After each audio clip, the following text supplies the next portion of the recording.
and we're your friend. And, and by the way, Vietnam just received, 2 million Sinovac doses from China. So it's basically, as an American living in Southeast Asia now for many years,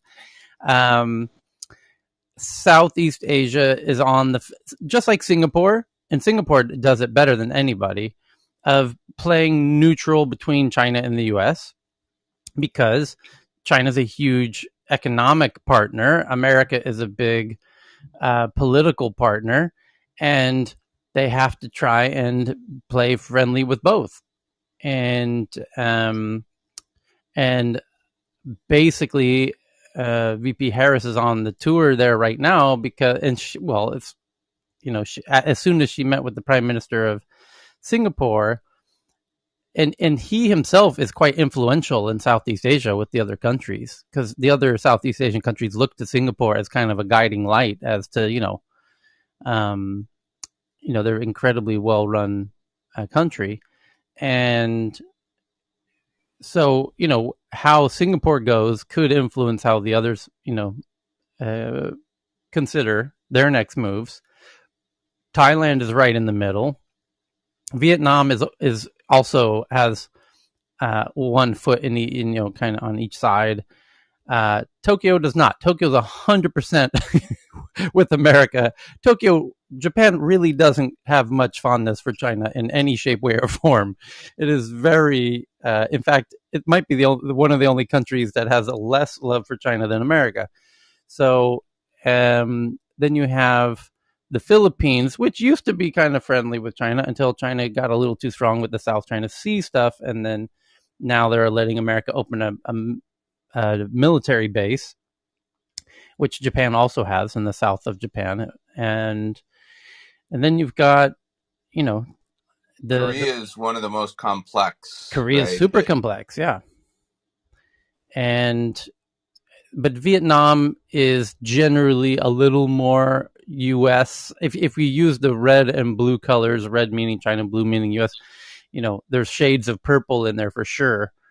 And Thailand is the one that both countries are really courting quite heavily. And then this Vietnam as well, to a degree. Both. I mean, Southeast Asia just stands to benefit. You get both major powers, kind of whining and dining the Southeast Asian countries. And of course, they kind of benefit from that position. And so that's a lot of what's going on at the moment with this tour. That's one kind of thought to have in mind when the VP is doing the tour of Southeast Asia, as she's doing at the moment. Chris is back. Hello. Chris, we have an interesting stuff to discuss this session, and it looks like Lauren's been here before, and there's somebody with laser eyes named DJ Teflon who's joining for the first time as the newbie on stage. Everybody else is a bit of a regular. Lauren has joined once before, but welcome. Yeah, welcome back. And where did hello, DJ Teflon? Have you been? Thank you for accepting me. I've been trying to get on stage for a few weeks now. Oh, I've not noticed maybe with a different image. I've not noticed your image before. Okay, it's a pleasure. Yeah, good to have you here. Thank you. If you could, if you wish, feel free to just give us a quick update so we kind of know what you're all about. Or you can pass. Okay, so I'm based in the UK. I'm a business owner. I've got a juice company, also a DJ, and recently got into this stock investing and got into crypto as well. I do find your headlines very useful. Cool. So I've been listening. I've been joining for a few weeks now. So yeah, cool. I'm just here. Okay. Well, we definitely will have some crypto news as we always do, and hopefully you can feel free to chime in on anything that you cared to. That's how we do it. And anyone in the audience as well, feel free to raise your hand. Welcome back, Obana and Ken, and let's get into this, shall we? Let's do this. Yeah, where's the air horn? Let's make it official here. I've got too many sound files. So the biggest story at this very moment is from CNBC that Microsoft says that Xbox cloud gaming will expand beyond PC and mobile to its Xbox Series X, Xbox Series S, Xbox One consoles this holiday season. So basically, they're getting excited about Xbox for Christmas.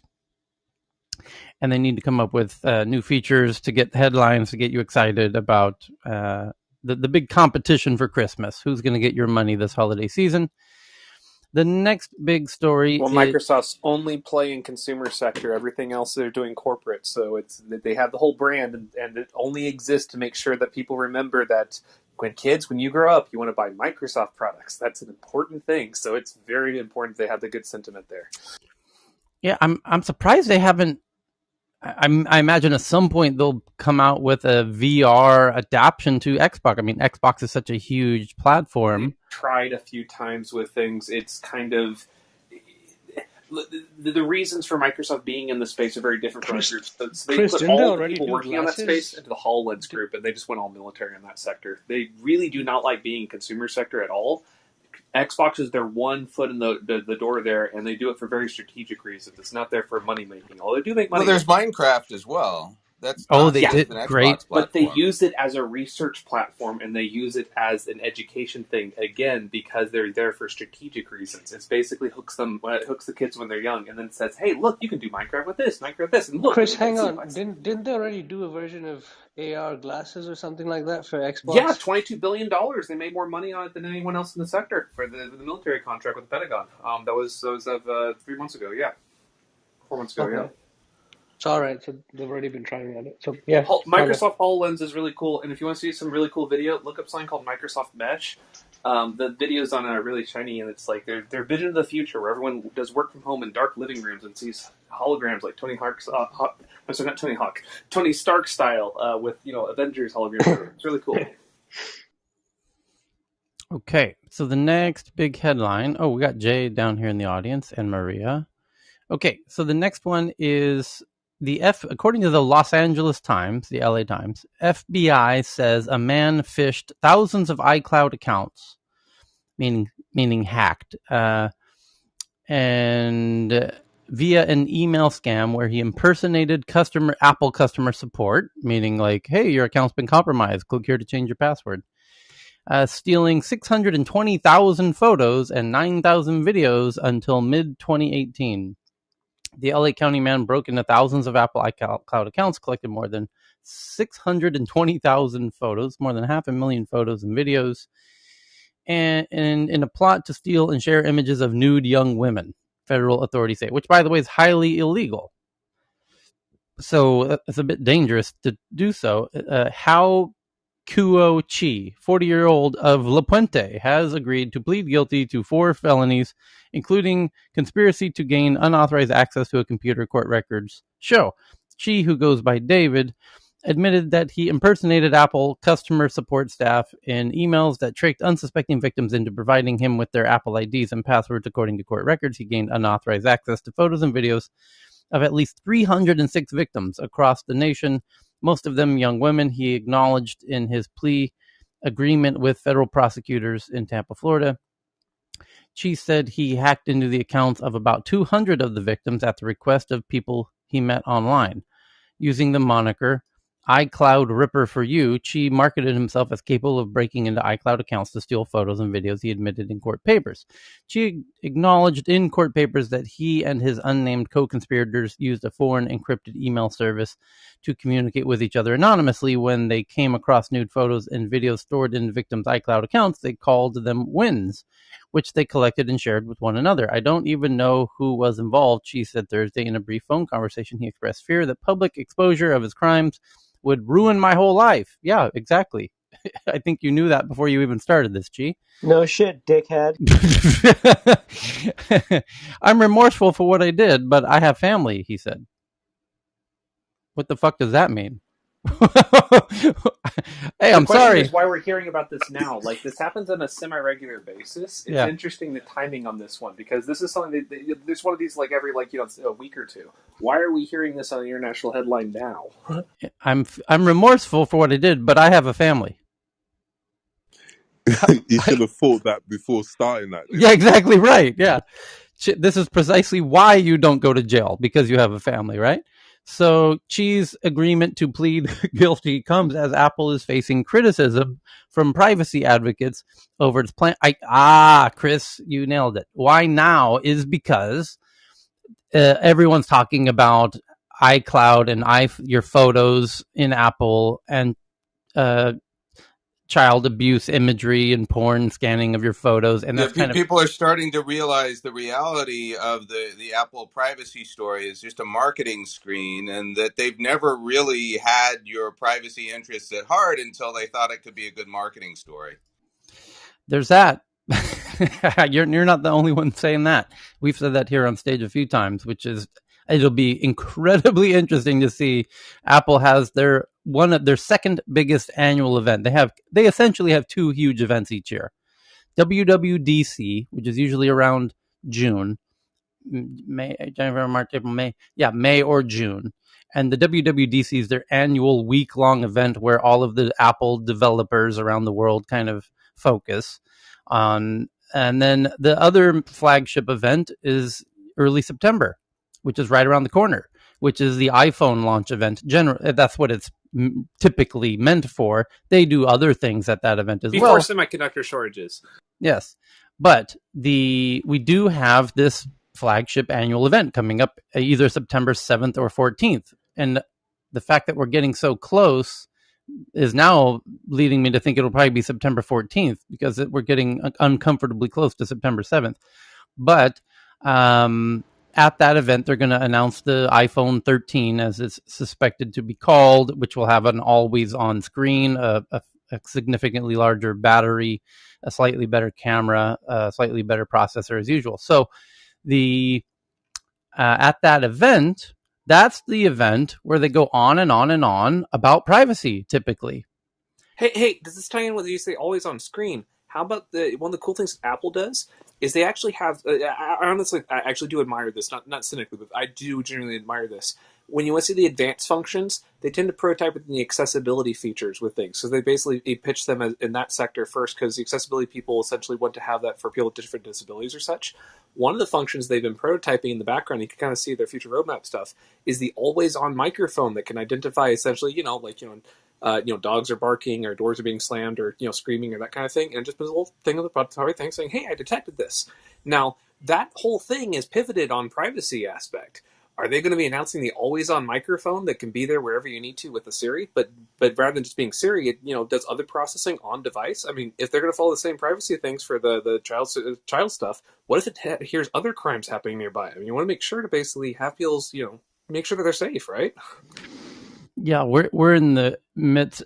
Snowden put out a video in the past 24 hours, a rather long one, a 30-minute kind of soliloquy, as Dave calls them, all about this really sticky situation that we find ourselves in with regard to privacy and security.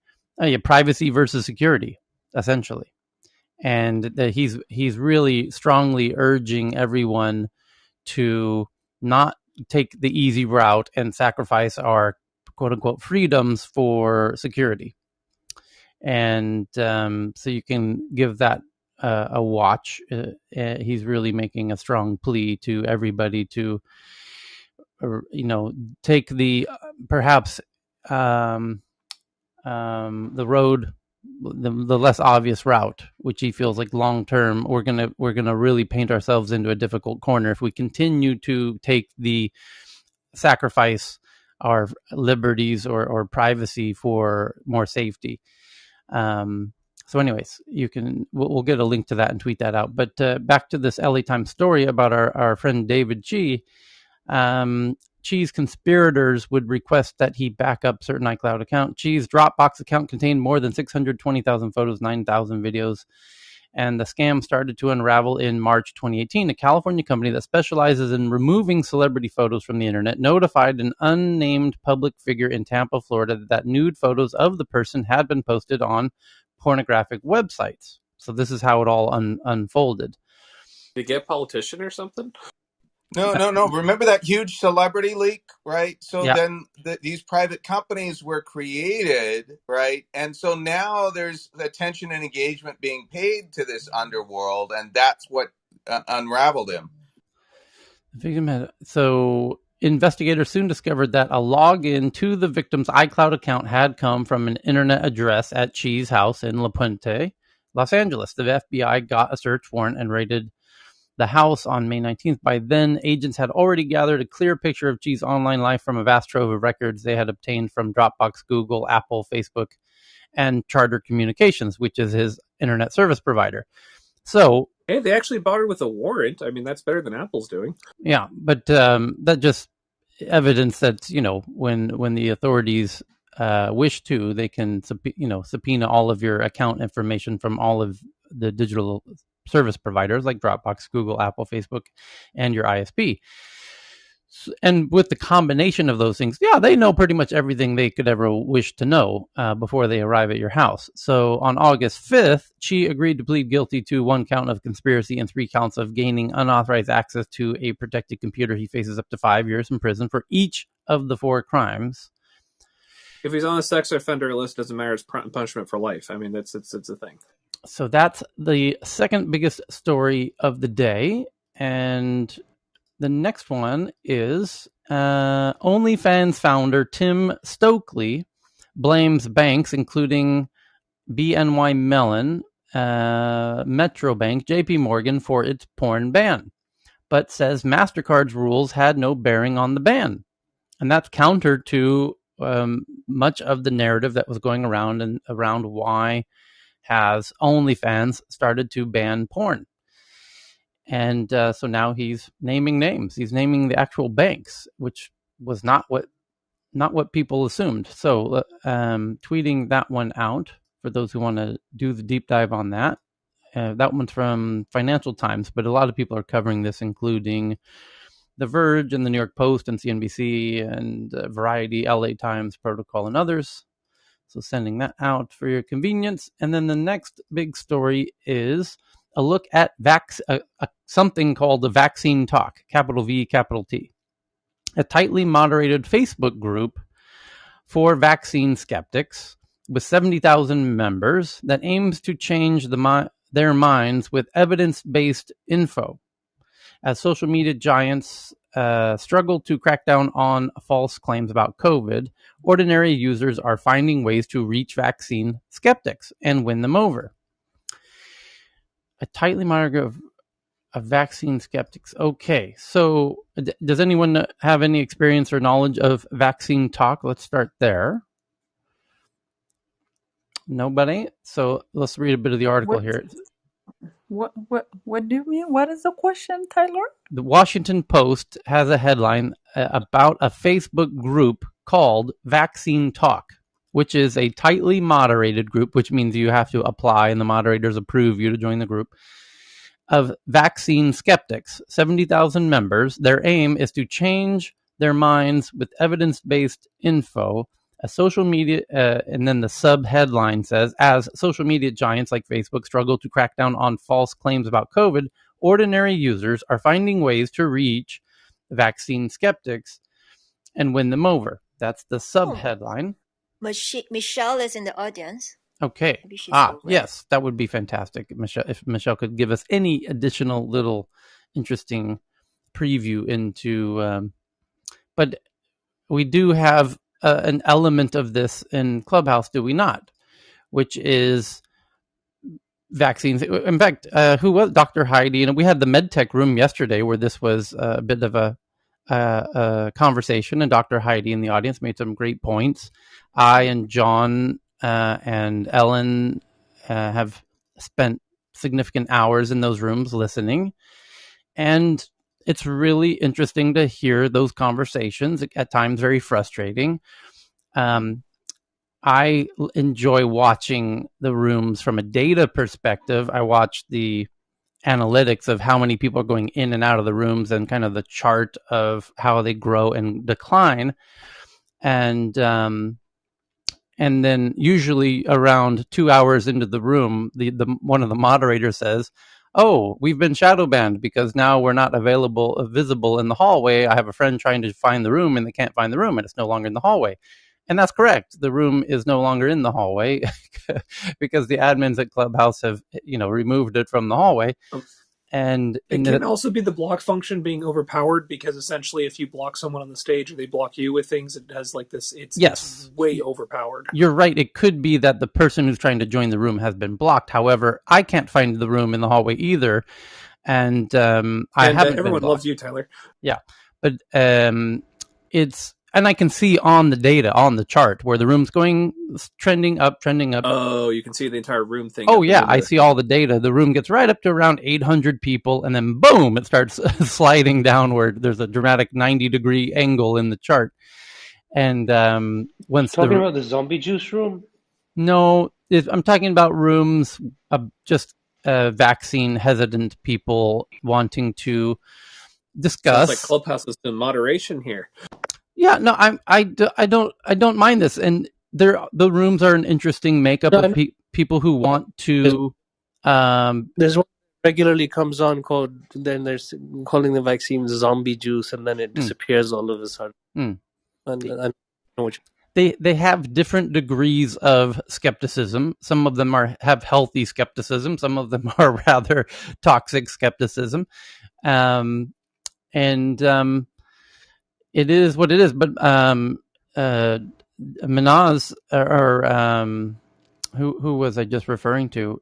Dr. Heidi was making the point that maybe, as difficult as it might be for people like herself and John, who's a real brilliant mind in the space, to actually engage where our common sense tells us not to fight the good fight and try and be as helpful and provide as much context as possible to people who are apprehensive, and kind of point them to proper data sources in a polite way, just to kind of seize the opportunity. Because there's a lot of folks who are getting a lot of misinformation and sharing a lot of misinformation, and that's kind of the unfortunate aspect of it. But it is sort of an opportunity to try and engage with folks and share other perspectives that they might not generally hear from. So anyway, okay, Tyler, yes. Johan and Carl is in the room. Thank you. And then Michelle joined, and welcome back, Saudamini. And Tyler, on that, on this subject, it's just very challenging because those that actually get sick are now opting for, not alternative treatments, but approved treatments that are more intensive and more rigorous. It's like, if you get the Regeneron monoclonal antibody, that's 4 shots, and you're already living in hell by the time you show up at the hospital. It could have been saved by like a 15-minute procedure. And it's not to lecture, but it's just really sad, and then if they're really paranoid about getting a pharmaceutical, does anybody really know what a monoclonal antibody is? I mean, I know what they are because my wife works around them all the time, but does anybody really know what a monoclonal antibody is out there? And we should be having it's one thing just to say into the future with things, not even for this pandemic, but the future ones with things. We should really have much more public education about biology just in general. I'm thinking almost there's this thing on the Jimmy Kimmel show where they have this thing where they literally just have, and I've seen them do this with things, and so there's only so much filtering here, where they show us here's a map. Can you find the United States? Can you name a country? And just a country on the map. And it's just the lack of knowledge for geography is one thing. But when we get to the point where it's life or death issues like this, it's we need to have more public education about that. Maybe we need to have man on the street style level stuff. This is a great point. Chris, that's absolutely brilliant, by the way. And what Chris is referring to is one of America's popular comedy evening shows, and Jimmy Kimmel's the host, and they go right out in front of the studio on Sunset Boulevard, or Hollywood Boulevard rather, and right in front of the theater, and they ask people walking by, because that's where the Hollywood Walk of Fame is, where the stars are in the sidewalk, so it's a real touristy area, and they ask people walking down the street, who are from all over America because they're tourists. It's in a Hollywood. pretty good sampling, honestly. It's a great sampling of America, and they show a map of the world, and they say, "Can you find India?" And of course, nobody can. And then they say, "Can you find any country?" Believe it or not, as crazy as this sounds, there's people who can't find. There are Americans who can't find America on a map of the world. It's pretty bad. How come? How come? How come? Because the education is quite bad. So because the consumer's been designed to only make A/B decisions. Right. And it's by design. Know how to give like some of the world's best education. There was some weird collective decision making that decided to degrade the system intentionally. We can fix that if we want to, but the thing is, when you have people ask questions like that, it means that they're more politically involved civically, which can make things complicated there. It means they actually might start basically not making different business decisions than basically the ones that are presented to them. They might start making housing arrangements. They start making involved with essentially local governance. That's something that was decided to not be as friendly. So there was an intentional decision made about 30 years ago to stop really pushing in like the best education that we know how to do. And so I really think that should be opposed, and we should be like actually doing actual education. 20 seconds. The main system thing is that our school system was designed to train the ultimate factory workers of the future, and then we moved all of our factories overseas to China and to other countries. And so we have these giant rust belts for where the schools used to be, but we never changed the education system to be more modern from that. So there's this weird legacy stuff. That's a longer topic, but yeah, the education system is quite poor, and we're seeing the outcomes of that with like the COVID and the vaccine hesitancy. It's a residual knock-on effect of 10, 20, 30 years of essentially neglecting that. This is much different. We don't teach geography anymore, period. That's it. We don't teach geography anymore. Yeah, that's why I'm kind of like a skeptical about them having quote unquote evidence. I'm pretty sure that they're just getting that information and evidence based on radicalized political conspiracy theories. Yeah. There was a brilliant video I saw yesterday on TikTok. And you know how on TikTok you can take somebody's existing TikTok video and then respond to it and then repost that as your video and then they can chain on top of each other. So one person who's a skeptic made a viral video pleading their case, or here's everything you need to know about all of the negatives of the vaccines. And then a geneticist, an epidemiologist made a response video right on top where they're literally speaking directly in response. So the skeptic says, here's everything you need to know. The mRNA is a messenger RNA, and the epidemiologist says, yes, that's correct. And then it comes in and edits your DNA. And she says, no, that's not correct. And then it's encased in a lipid, and the doctors don't know how long this will take for the lipid to develop. No, it takes 2 weeks. We know how long it takes. And then it goes up in your brain. No, it doesn't go up in your brain. It's like this instant, super fast response in real time to everything that this person is saying in their video. And that's now going viral as well. And that's an interesting way to do it as well. But I like your idea, Chris, of somehow doing public viral videos of really just simple explanations with a whiteboard or with a... I'm like man on the street. Yes. Like you need to understand it's like 10, 20 seconds of like, can you find this on a map of like, do you know what this thing is? It is DNA right. Or it's mRNA. It looks like this. By the way, here's a sample of it right now with things. If you want to basically learn some more, but just the basic stuff, because I think without that, it's very difficult it's just acronyms and what you heard someone's mother's aunt say. Well, when you can actually go and say, I know what that thing is, it can give that confidence to actually build into the next level where you can actually start having some actual understanding passing on. Well, there's also... here's the question. Go ahead. So here's the question. Do you think that if they get treated with the MABs, it's actually going to empower their anti-vax sentiment? Maybe in the short term with things, I'm kind of this is kind of sound kind of weird. I'm almost viewing this as kind of lost cause for the short term. And so that's kind of sad. I'm looking at the next one that comes 5, 10, 20 years from now when this is more the common biowarfare tactic that every country uses in the world as opening engagement. We would be really good if we had better defenses about that. If we start now, we can possibly have a better defense for the next time. Somebody had a really interesting take of... Actually, what we need to do is rename the vaccine like hydrococcalica, some crazy name. and say and start creating a separate YouTube or Facebook group, an anti-vaxxer group called "This is the real treatment that the government really doesn't want you to know about." Huh? Comirnaty or whatever they call the Pfizer. Name the vaccine ivermectics. Yeah, something, really give it the strange name, claim that it's the real solution that the government doesn't want you to know about.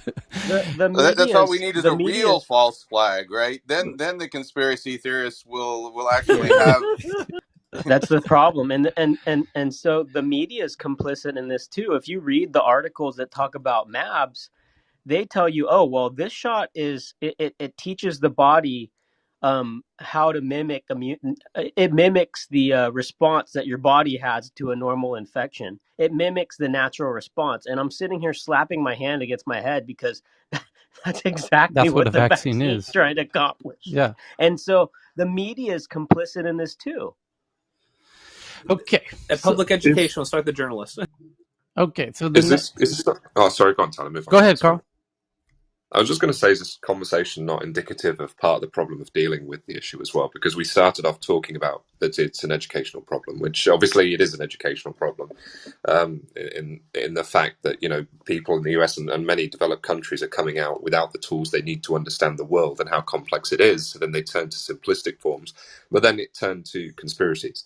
And conspiracy theorists and that kind of thing has got nothing to do so much with education, because a lot of these people, and I've spent time talking to these people personally, over in the UK, they are educated. They're incredibly intelligent. I've worked with exceptionally talented software engineers who are also conspiracy theorists. Very, very, very intelligent people. Not a problem of education. It's a problem with political views and ideological views and wanting to find the secret of the world and how the government is controlling you.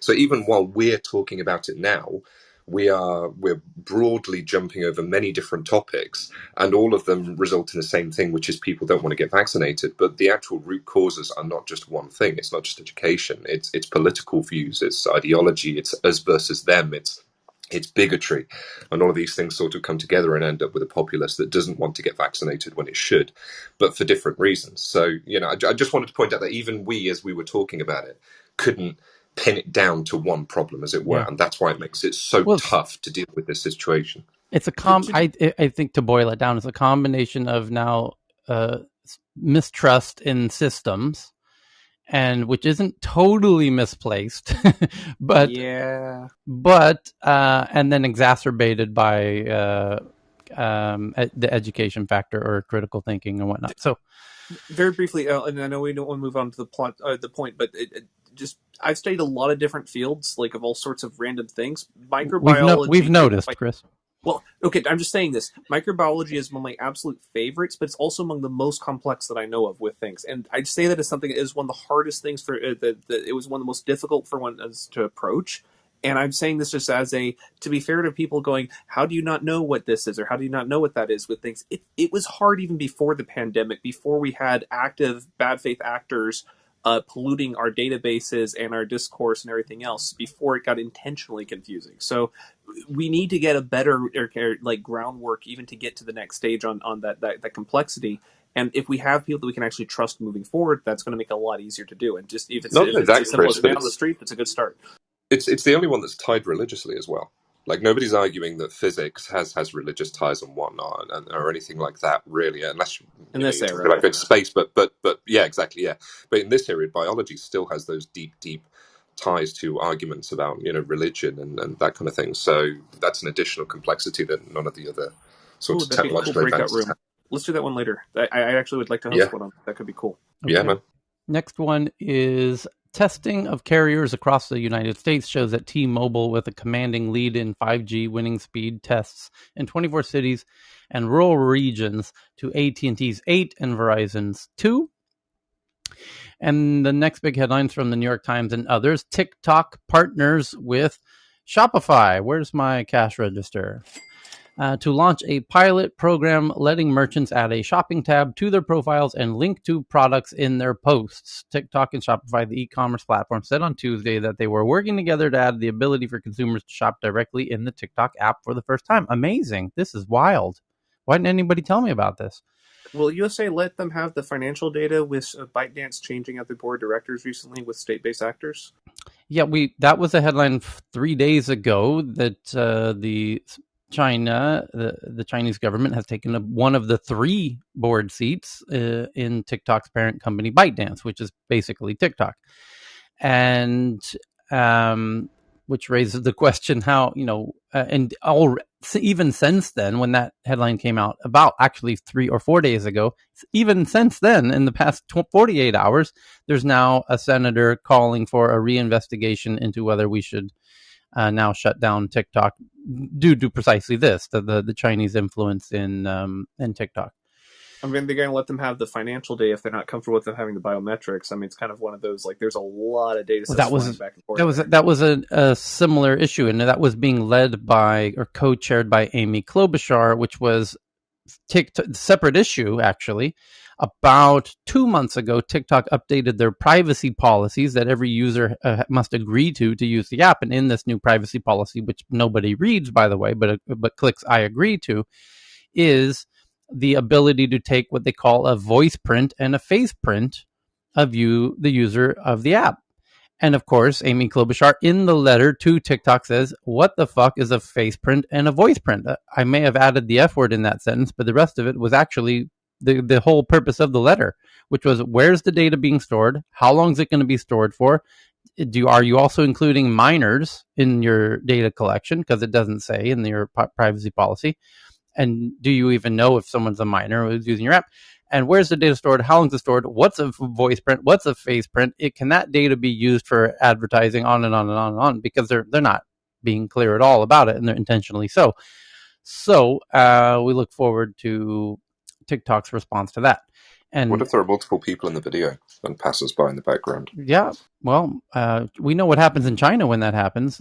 So the next, but back to this story, TikTok is partnering with Shopify, which I've been ranting about for months now, but as everyone here knows, and that's why I've invested very heavily in Shopify, it's Shopify's killing it. This whole social commerce thing has tremendous opportunity and upside, which we will now start to see as soon as all of this starts becoming live, and you start seeing a whole amazing industry flourish overnight, which is on the brink of happening, where you'll start seeing people become professional sellers, and these become alternatives to Amazon is what's going to happen. This is what happened in Asia.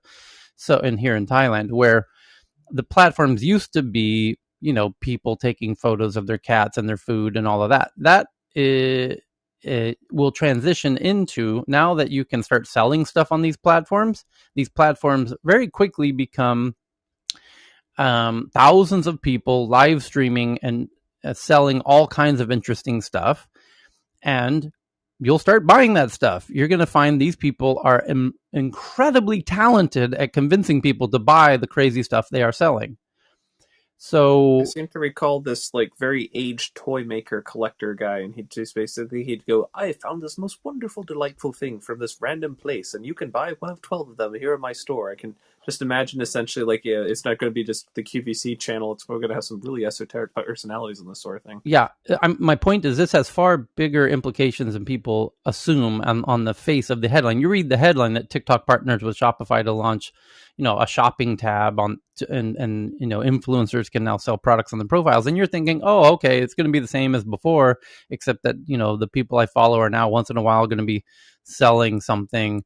No, that's not, that's going to happen, but something much, much bigger and more important is going to happen, which is you're going to start seeing whole new influencers you never noticed before doing 24-hour live stream telethons with live acts and animals, and it's like a goddamn circus.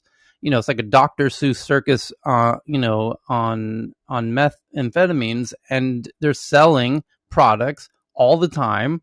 And it's super, super compelling. And you're going to find yourself clicking the buy button, even against your better judgment. and you're even going to, they're so entertaining, you're going to be sending them to your friends and saying, you have to see this. This is truly insane. And you're going to spend it's going to become an alternative to the shows that you watch on Netflix. You're going to be like, hey, honey, should we watch another series on Netflix? Or should we watch these crazy people on TikTok doing their live stream selling? Let's watch the TikTok sellers. That's what's coming. And that's why I've got a weird variation on this. So Zuckerberg basically partnered, one of his VPs or whatever, partnered with Hillsong and Facebook for say, streaming church services and stuff on that. Can we Shopify the church service experience for this? Like, by the way, really weird. We had a headline 24 hours ago that kudos to Renjith, found a job listing on Shopify is now hiring for an e-commerce platform developer, product manager to build Spotify's e-commerce platform. And we read the job description. Spotify is building a e-commerce platform inside of Spotify, again, as predicted by yours truly multiple times over the past several months. So here it comes. It's now on our the tsunami is now over the horizon. It's now within view, and it will soon reach our shores. So the next big headline is from Axios. California expands lawsuit against Activision Blizzard. Oh boy. Back to this old drama. More PR. Yeah. To include temp workers, and says the game maker interfered with investigation by shredding pertinent documents. California has expanded its anti-discrimination lawsuit against Activision Blizzard, adding temporary workers to, let's read this here. California's expanded the anti-discrimination lawsuit against Activision Blizzard, adding temporary workers to the female full-time employees of whom it is suing on behalf. The state's Department of Fair Employment and Housing also alleges the game maker has interfered with its investigation.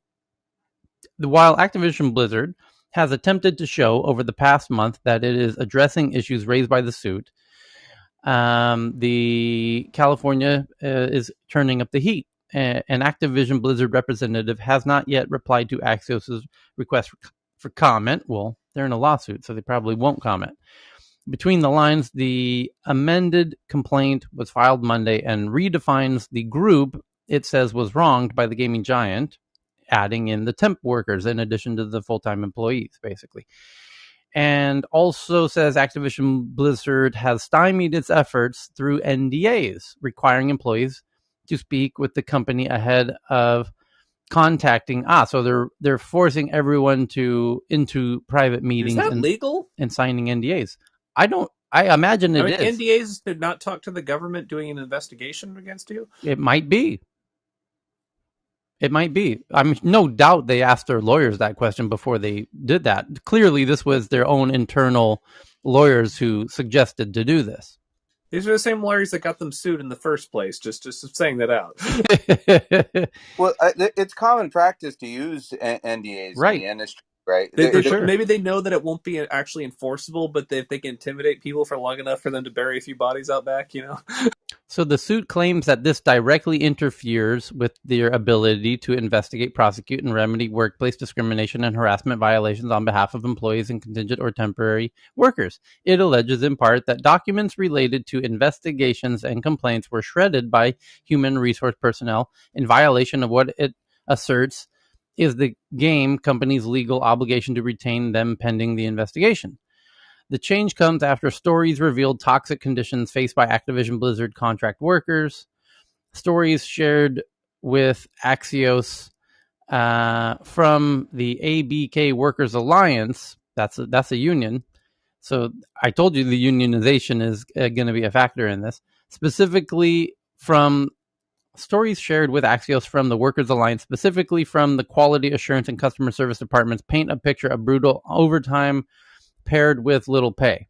So, for people that are less familiar with video game industry, QA is the most painful thing of it all. Imagine constant crunch time, but unlike the developers who get to decide, they can adjust the launch windows. Maybe they can basically adjust, what kind of features are rolling out. No, QA, you have to basically play the game over and over and over again. 20-hour crunches, It is brutal, and it pays the least of all of them. So if it's going to be toxic emergency for somewhere, it's probably going to be from that one. Look at this though. This is quite interesting. It says, as a contract employee, I feel there's a lot of pressure to excel, impress, and move through the ranks as fast as you can before your contract ends and you're forced to go 3 months without income or find another job. I take pride in what I do, but I feel it's never enough. We suffer from stress, another worker said. We suffer physical ailments.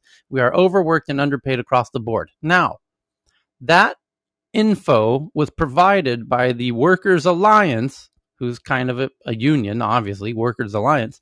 ABK Workers Alliance specifically sent this to Axios and probably also sent it to the California DFEH, who's, behind this suit. The suit was originally about sexual discrimination and sexual harassment, but they've now extended the scope of the suit to include contract employees, because these contract employees, upon clearly the investigators started speaking to these contract employees and found out these contract employees feel exactly as we just read how they feel. Those were quotes from them, that they're overworked, underpaid, suffer physical ailments, suffering from stress. Okay, let's update the lawsuit to include these contract employees who are overworked, suffering from stress, physical ailments. What does that have to do with the sexual harassment, sexual discrimination that the suit was originally based on? You can unionize around it. Right. Then this was my point, is I said, do you remember when this all started unfolding 2-3 weeks ago? I said, this signature collection that they made kind of was a change of course, because it was originally, the female employees filed this suit about sexual harassment, sexual discrimination. They got 2,500 signatures. Well, actually, no, let's go in order. The suit was announced. The company said, this is unfair. We don't really believe in this characterization. The employees did a signature collection saying, we don't agree with your assessment that this is unfair. And there was 2,500 who signed up for that, who are clearly not all women. There's a whole lot of men who signed up on that signature collection of 2,500. And we know this because they organized a walkout the days later in front of the office. And when you look at the photo of the people who did the walkout, it's largely men. So, but it's international. Do they have jurisdiction here? Here's my point: is the people, the 2,500 employees, which is about 25% of the company, who signed the letter saying we don't agree with the boss's statements that this is, unfair characterization. The protesters and the signatures are clearly a whole lot of men, and they're now. And I said, oh boy, watch out. This is how unions start at a company.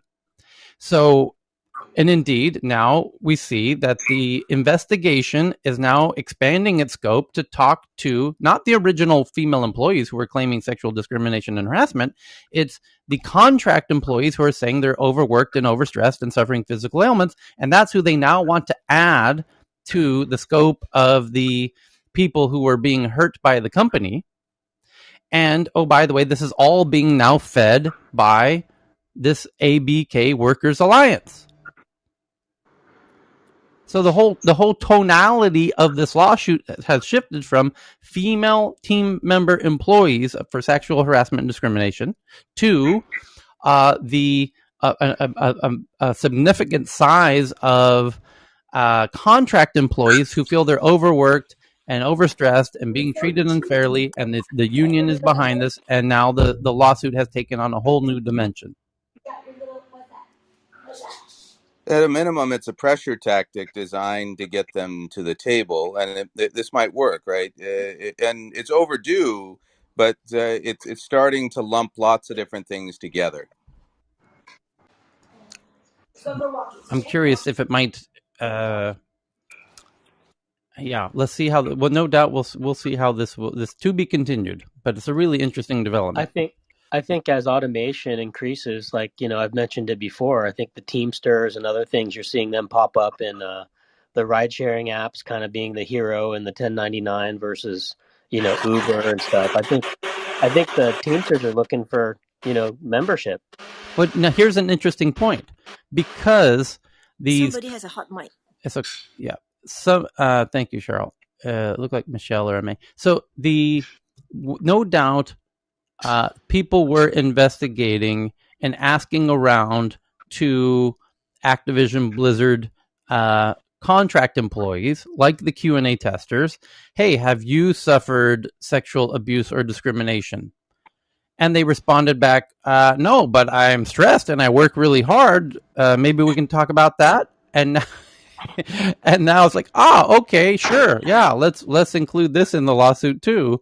But by the way, now we need to expand even who the kind of the plaintiffs in the case are no longer just the limited female employees. It's now all of the Q&A testers and everybody who are expressing that they feel overworked, and it's a new lawsuit essentially.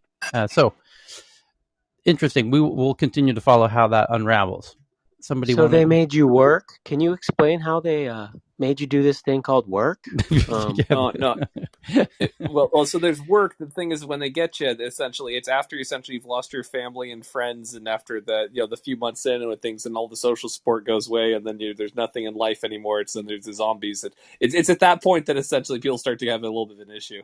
But it's not that thing they normally sign up for. But I've lost people near me that have gone to work in the video game industry, and I don't talk to them very much anymore. It's very sad. They do all the time. The Q&A testers they play games day and night, like endlessly. They don't play games. They basically break them over and over and over again. Okay, so the next one is from USA Today, from Jessica Guyen, who's been doing the tech journalism for more than a minute. And it says, researchers, Trump tweets with fact-check labels spread further on Twitter than those without. Messages blocked by Twitter remain popular on Facebook and Reddit. Twitter blocked and labeled some of Donald Trump's claims of election fraud in the run-up and aftermath of the 2020 presidential election. And the tweets spread on Twitter anyway.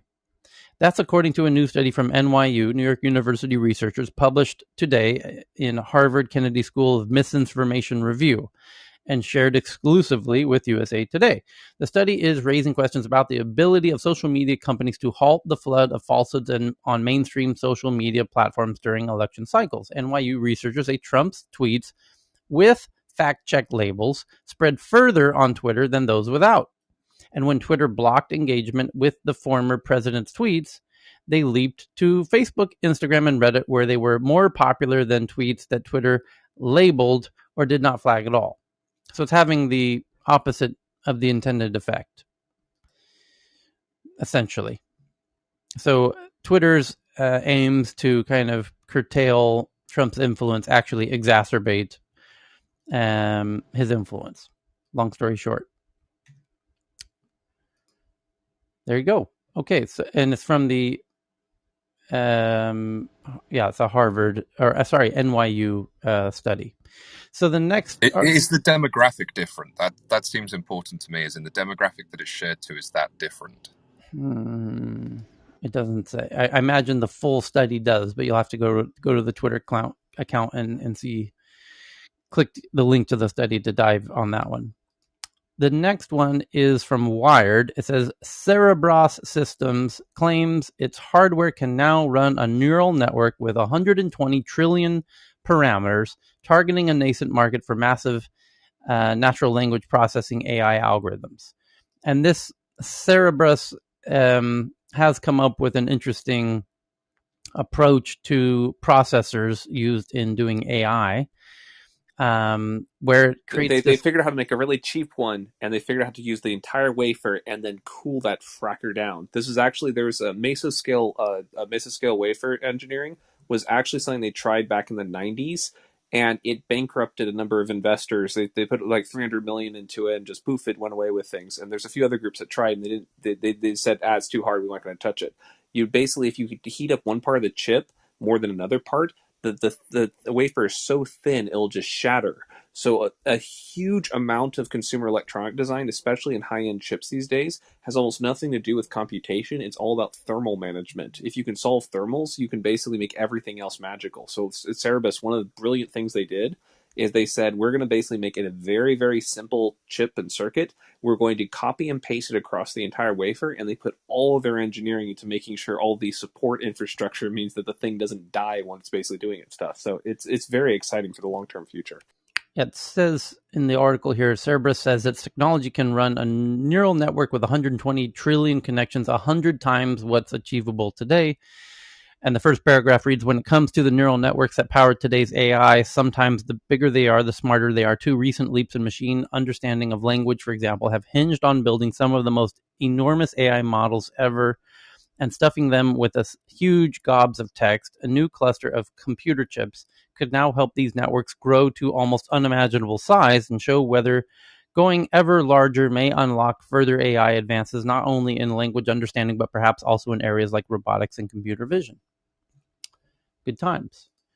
So the next, I know they have a very competent response business development team, and they are interested in crypto. If people essentially want to do interesting things, their biz dev team is very responsive. Just throwing it out there. Yeah, and okay. So the next one is also. Oh no, we covered the. Hang on. Study details of people using hashtag. That was from Wired. Jessica Gwynn got 2 in the top 10 today. Wow, good for her. So again, from Jessica from USA Today, study details how people use hashtags, video effects, and music on TikTok to promote hate against Asians, women, Muslims, Jews, and blacks and LGBTQ people. Despite pledges to crack down on hatred, TikTok is still trafficking in short-form videos that promote white supremacy and anti-black racism, according to USA Today, or, well, according to a study that USA Today is, that's their headline. Of the 1,030 TikTok videos, researchers analyzed nearly a third amplified white supremacy. TikTok videos spewed hate about Asians, LGBTQ, migrants and refugees, women, Muslims, and Jews. Researchers warned exposure to extremism is dangerous because of TikTok's reach with kids and teens.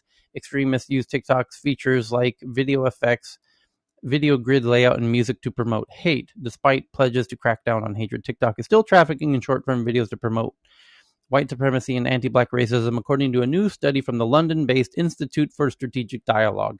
The counterterrorism think tank says its study is the largest to examine hate on TikTok and raises new questions about how effective the platform is at policing it.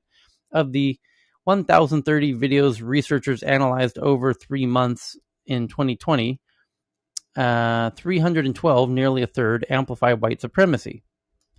The clips included support for genocide, conspiracy theories that claim white people's existence is under threat, and music from white power bands.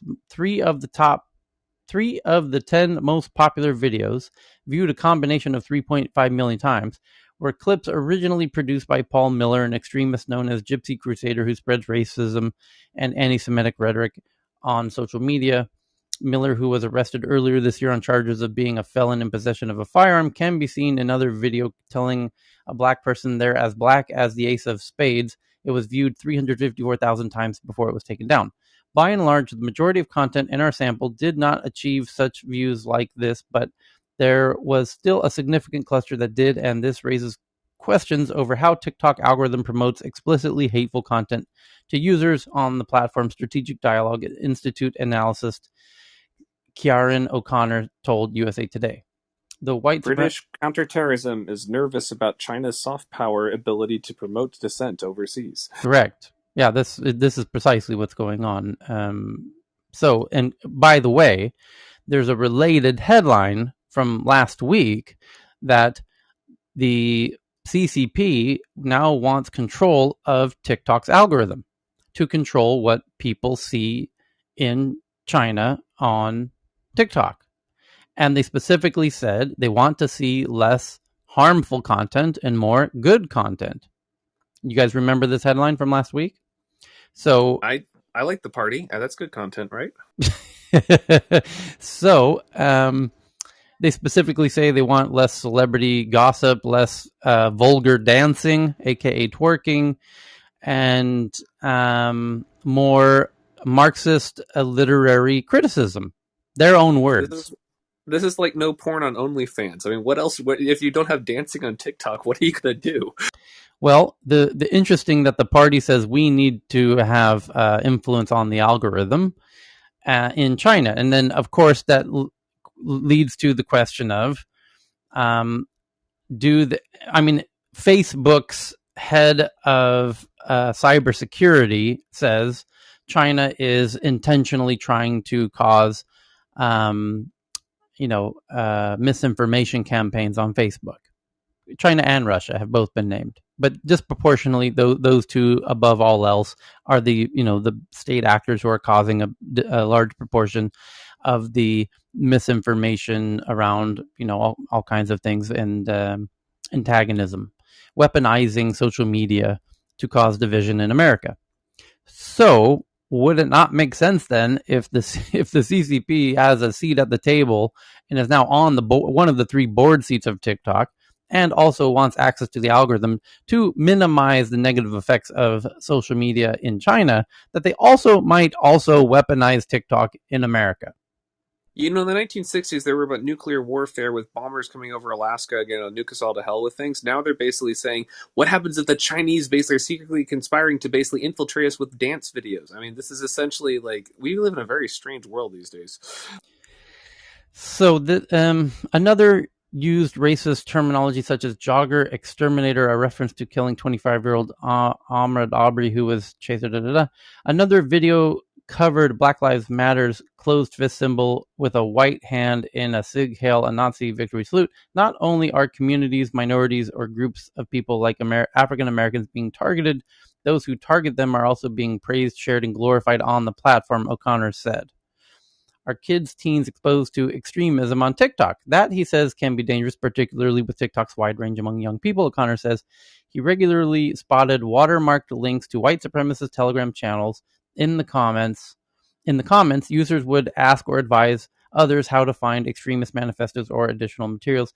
To think that young people are not only viewing such content that is hateful of communities of supportive of extremists, but also actively creating this content too, is especially concerning. TikTok says it does not permit threats and incitements to violence, dangerous individuals or organizations, attacks or slurs based on protected characteristics or hateful dialogues or ideologies.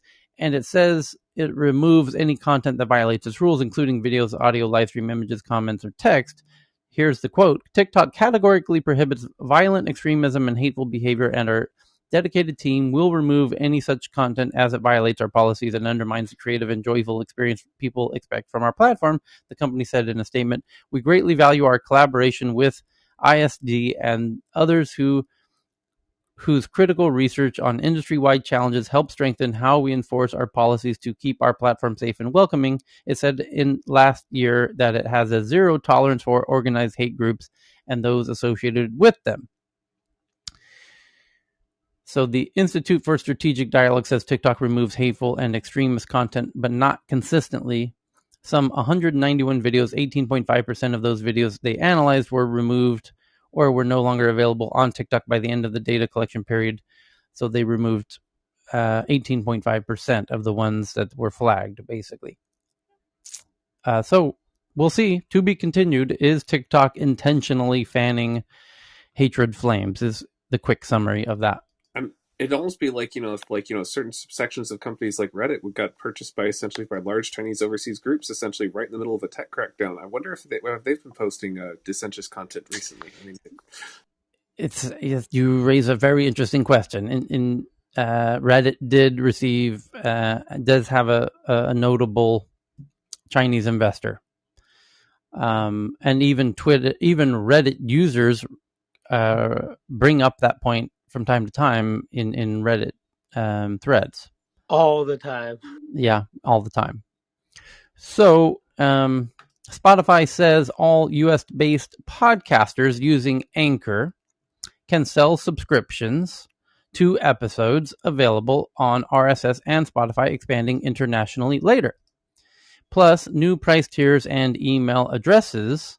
Spotify is broadcasting the number of people Spotify is broadening the number of people who can offer subscription podcasts. Or another way to say that is more people can start charging money for their podcasts and have their shows play on its service. And basically anybody can Anchor, which is a company they acquired, is truly fantastic.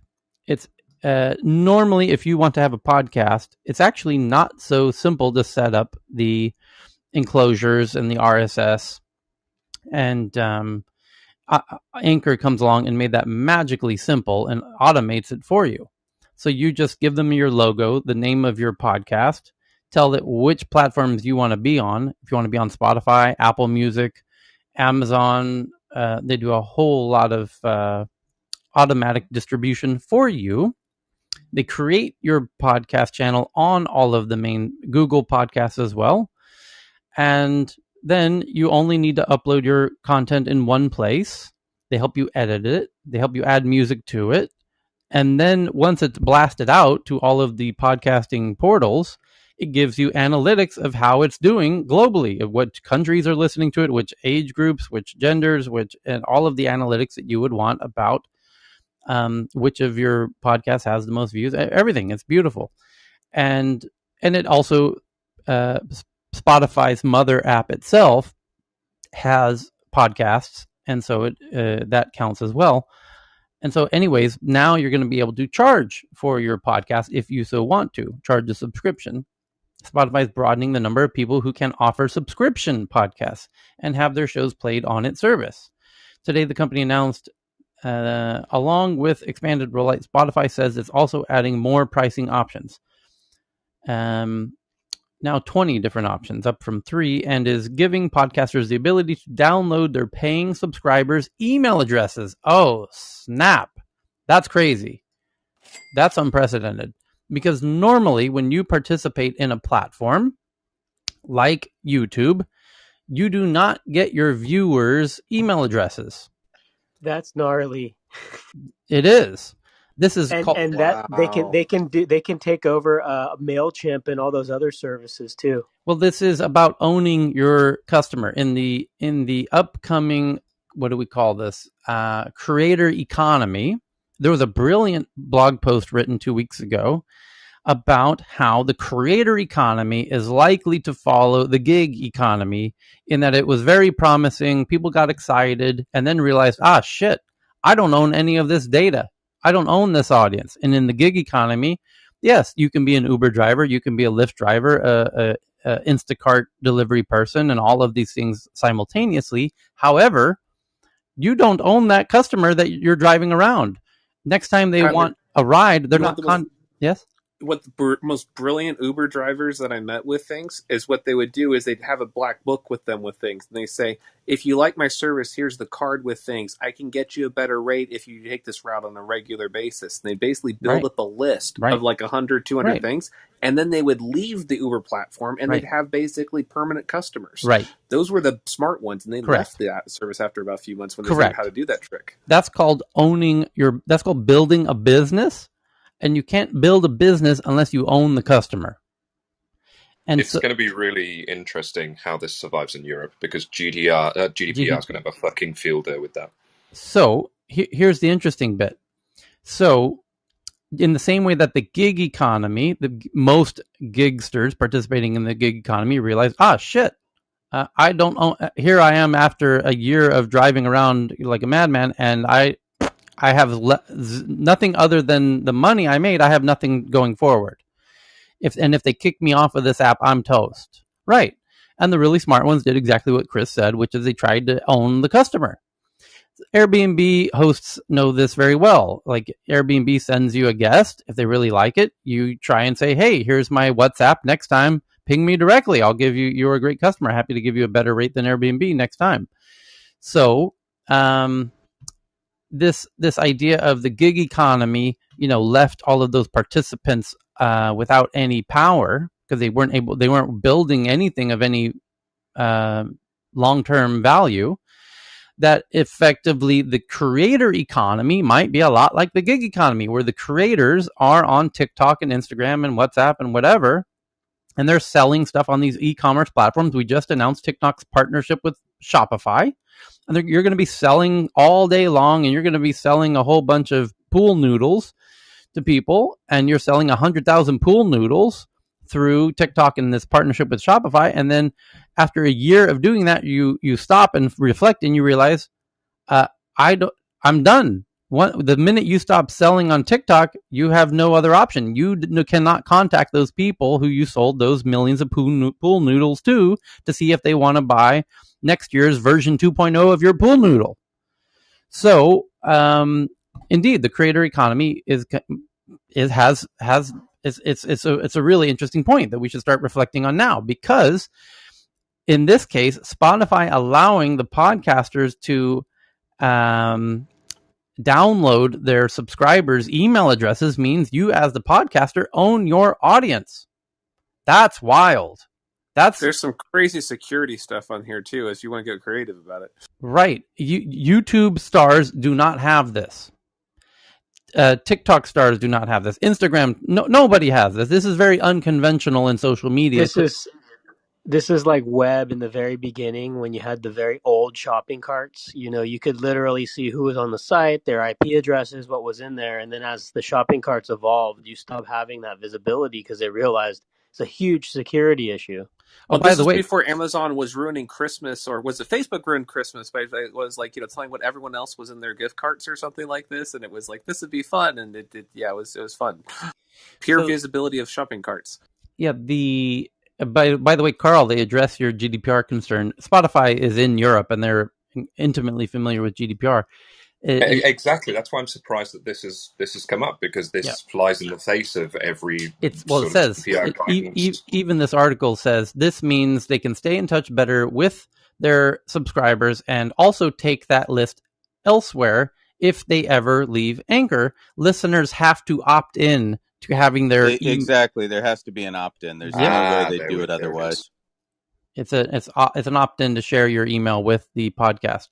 Or the podcast. Are we talking like opt-in? You agree to use this service by clicking this. You share everything, and then great question. Or is this going to be like one of those like you might even have to type in the email address that you're willing to share, I imagine. Whoa. International users will be able to sell subscriptions in the future, Spotify says, and they'll be able to access paywalled content starting September 15th.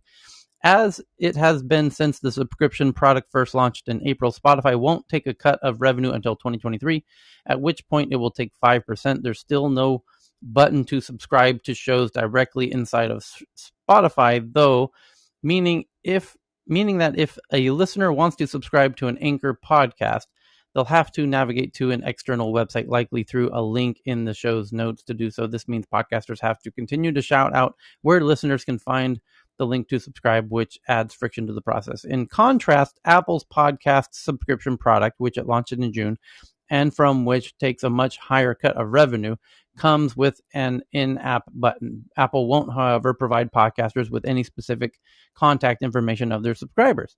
All of 30% cut of your revenue just to have a single fucking button on a web page. This is what the world has come to. Yeah, all of these solutions are leading up to a world in which podcasters might operate multiple backends, if only to be present on every platform. Apple Podcast requires podcasters to use its backend and manually upload episodes to it if they want to take advantage of the in-app button, while Spotify requires people to host an Anchor to make listening on Spotify possible. Spotify is also working on technology called Open Access, which works with third parties to bring paywalled content into the app. But those partnerships are currently preliminary, with most partners still developing the technology and integrating to it. And now here raises a very interesting question, because Spotify has an audio ad network, meaning they have advertisers that put in little audio commercials into the Spotify stream. If you are a free user of Spotify, you know exactly what I'm talking about. After every 5 songs, you get a little audio commercial. Somebody has paid for that commercial. As a podcaster, Spotify could say, hey, would you like commercials in the middle of your podcast? We will give you the money. We keep 5%. You get the rest of the money. We can monetize your podcast for you, get sponsors for your podcast for you. Would you like that? We can add it right now. Here's a tick box right here. Opt in.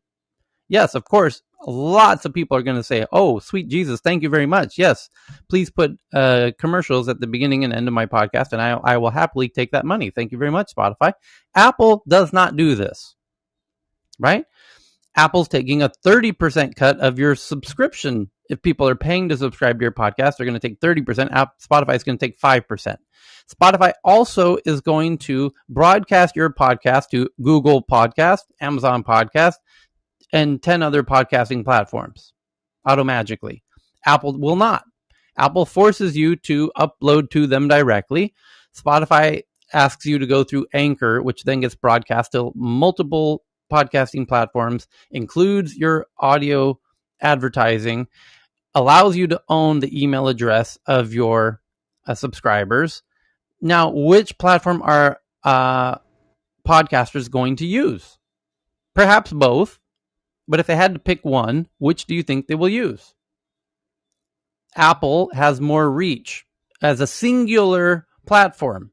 Spotify through Anchor gives you 10 platforms, and an aggregate is actually bigger than Apple. And then through Anchor / Spotify, you get to own the email addresses. You get to monetize with the audio ad network and more analytics and data, a smaller cut, 5% versus 30%. I'm assuming this whole Spotify has the better offering for podcasters, is my argument here. It's also an interesting time as well, because we've recently had a period where millions of people worldwide have been using these new apps, Clubhouse, to discover that they can talk and that people do want to listen to them, and they've discovered like-minded people that they could host podcasts with. Because before, getting into a podcast was a very sort of niche thing. You had to be certain of it's quite scary. You've got to dedicate to it.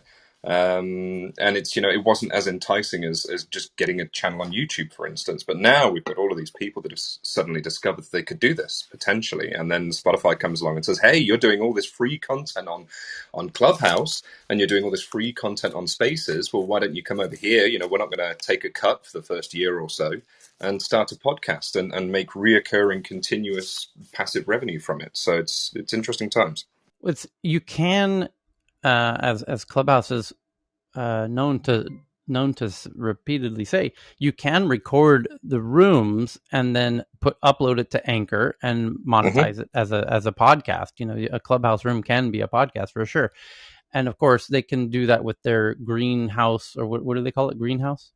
Green room. Green room notably allows at the start of the room to say, give me an export of the audio at the end, precisely for that reason, obviously. And Twitter Spaces, we don't know yet. Of course, you could probably record the room and then upload it to Anchor as a podcast as well.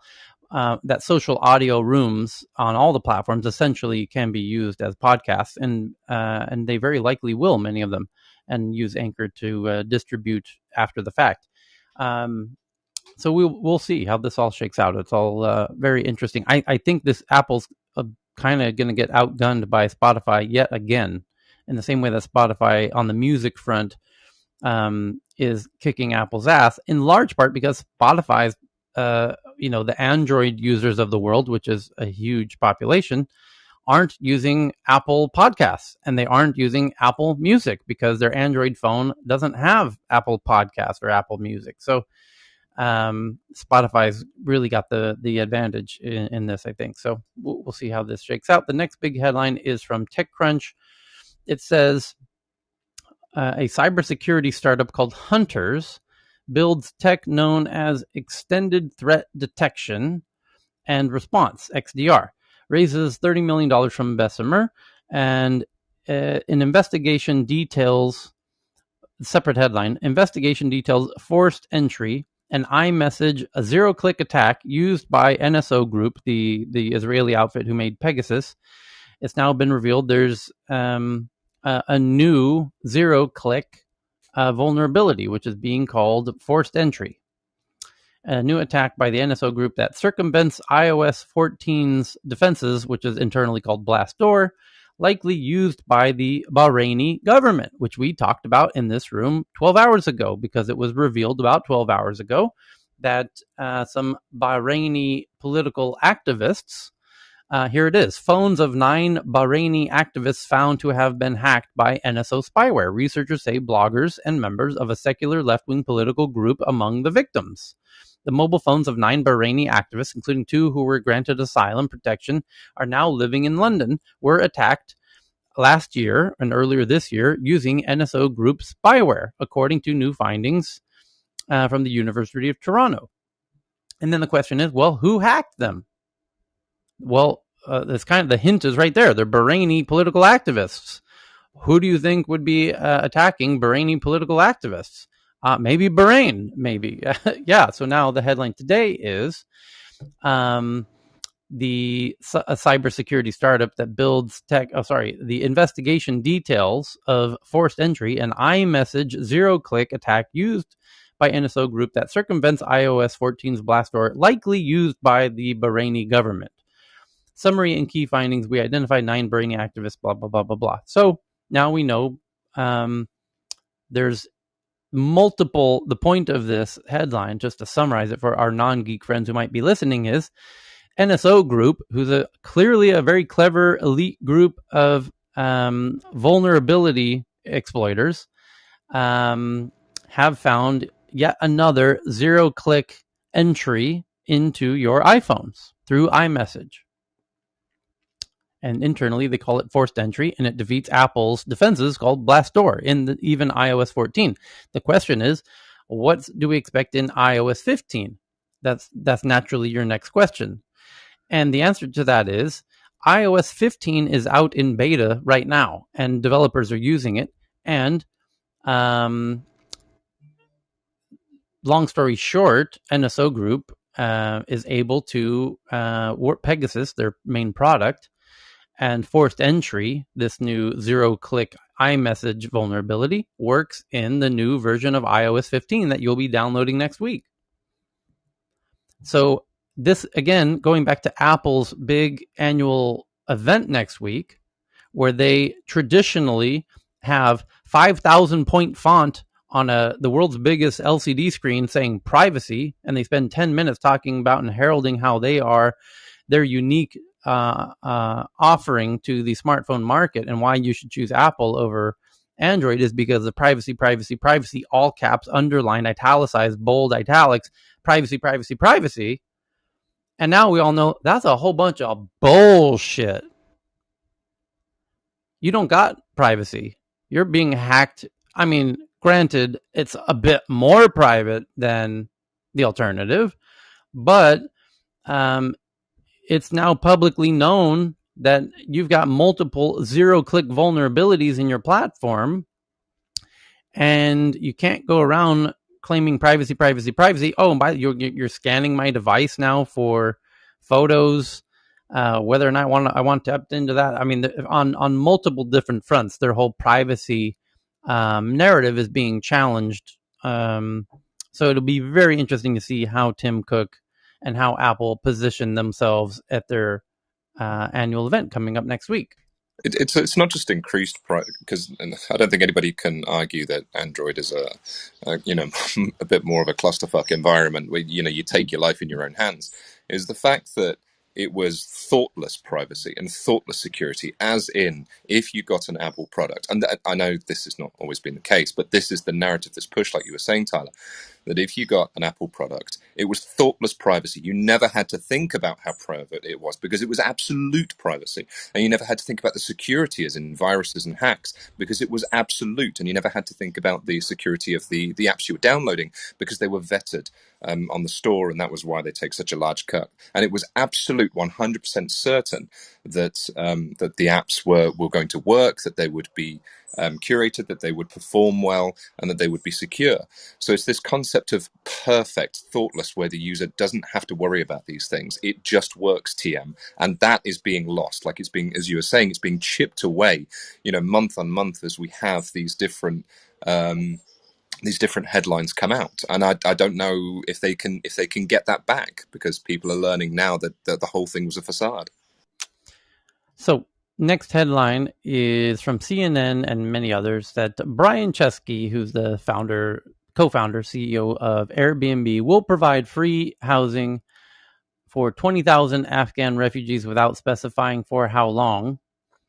And the headline doesn't specify that it's a lot of that is from the hosts themselves, who are hosting them for free, not Airbnb. Airbnb is just asking the host, hey, anyone want to host refugees? Oh, you do? Okay, great. How many do we got? Okay, we got enough to host 20,000. Okay, great. Hey, we're going to host 20,000 Afghan refugees, and Airbnb gets all of the beautiful PR. And the Hey host, Tyler, yes. there's a sign up sheet on this site, and you can host. You can volunteer to host, by the way. Yeah, I'm very aware.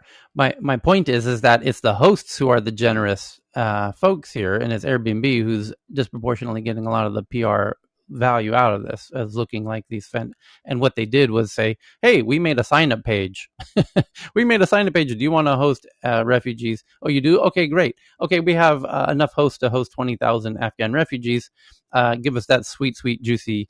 We're helping the world PR. Thank you very much. We made a website for our host to click a button to say they're gonna host refugees. Now, granted, it was their idea. And they do deserve applause and a little bit of credit for saying, "Hey, host, do you want to host these?" So, yeah, in fairness, I'm not being critical of Airbnb in this way. I'm just pointing out that the headline reads Airbnb to host 20,000 Afghan refugees. No, Airbnb is not hosting any refugees. Airbnb hosts are hosting Afghan refugees. If you got a building of your own, if Airbnb owns properties and they're going to start hosting refugees, well, then great, that's the right headline. I would love to see a headline that says Airbnb hosts, with the support of Airbnb, are going to host 20,000 refugees. That might be a little more fair of a headline. Are they American hosts or it's just for international hosts? Great question. I think, it was in the news on CNN last night and this morning as well, just a couple of hours ago. They are saying that they are actually working on determining what location it might be, because they think there is a transition in Germany, which they seem to be stuck there with tent and stuff. So they said it might be there, as well as it might be in the US, temporary housing, because even once they get resettled in the US, that the housing and the stuff is going to be an issue. So they were saying that they don't know how long it's going to be, but they stated that it might be, temporary sheltering of a resettlement program, trying to even coordinate with resettlement NGOs and things like that in the US. But one of the questions, Tyler, that you brought up, and I was asking even on the TV to a screen, was that, is Airbnb gonna pay the host? It looks like they are, because on Brian's Twitter account, he says that the Afghan refugees aren't paying. So that means somebody's paying. The question is the host paying or is Airbnb paying? And that's not clear. It's in the BBC article to say, while we will be paying for these stays, we could not do this without the generosity of our hosts. The company said that the cost of the stays would be funded through contributions from Airbnb and Mr. Chesky, as well as donors to the Airbnb.org refugee fund.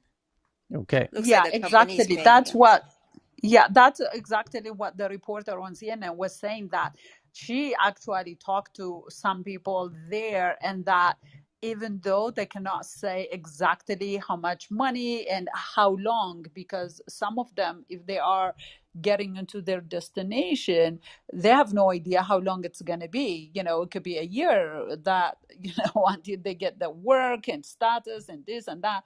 So they said they're working on determining how long, which locations, and how the subsidies work, because some people are contributing, they want to open their doors, but some of them, Airbnb might be paying the bills. So but they didn't want to make it clear and give exact amount of number and things like that, except saying 20,000 refugee hosting. At least that's what they were saying on CNN. Okay.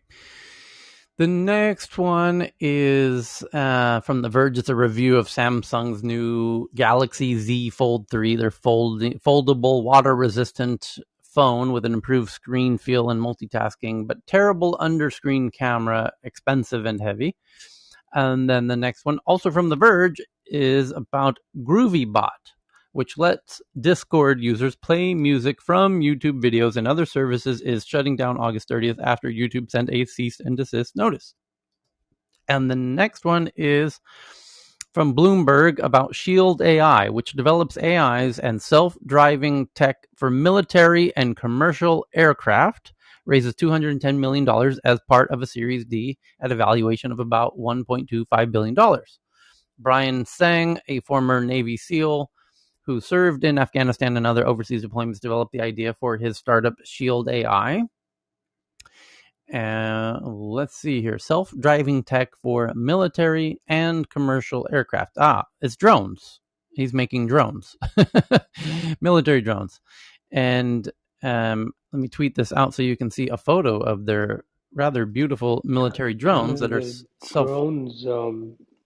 The drones essentially in the beginning used to protect troops that used to go into buildings in dangerous areas of the Middle East and Afghanistan and tribal areas of Pakistan in the mountains, etc.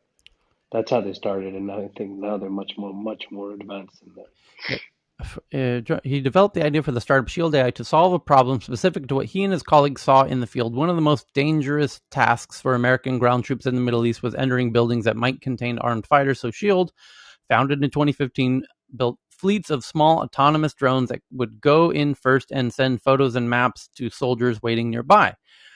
The U.S. military has used Shield's technology in Afghanistan, Iraq, Syria. The end of U.S. involvement in Afghanistan marks a new era for the military and for Shield. The company has spent the better part of this year acquiring new technology and pitching officials and investors on a future beyond the Middle East that includes the potential for conflicts with China or Russia, according to Sang and other senior employees. On August 24th, Shield had raised $210 million from investors, including Disruptive Technology Advisors, which valued the company at $1.25 billion. That makes Shield one of the few unicorns serving the military sector. It's closing on an additional $90 million in debt and equity investments in the next several weeks. Shield secured about $17 million in military contracts in 2020, according to Tech Inquiry and a corporate watchdog that tracks military contracting. That's easily the company's best year to date. Okay. Yeah, and there's a photo of one of Shield's small autonomous drones. It looks like a little DJI drone with a couple of cameras.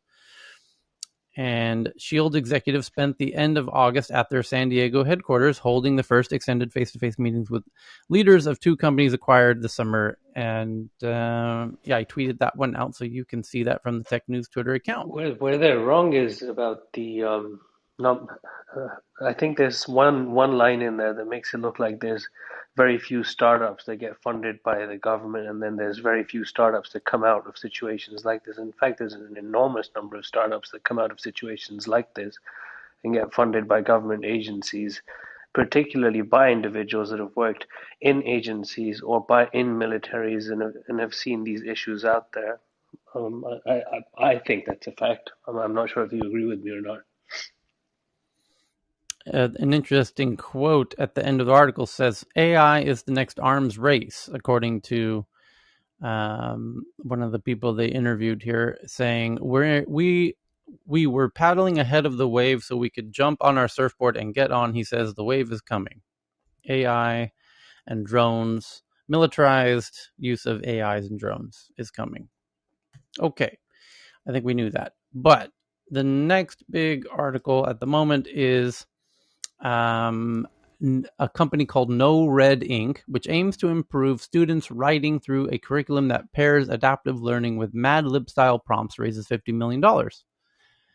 And other interesting little fundraisings headlines right now is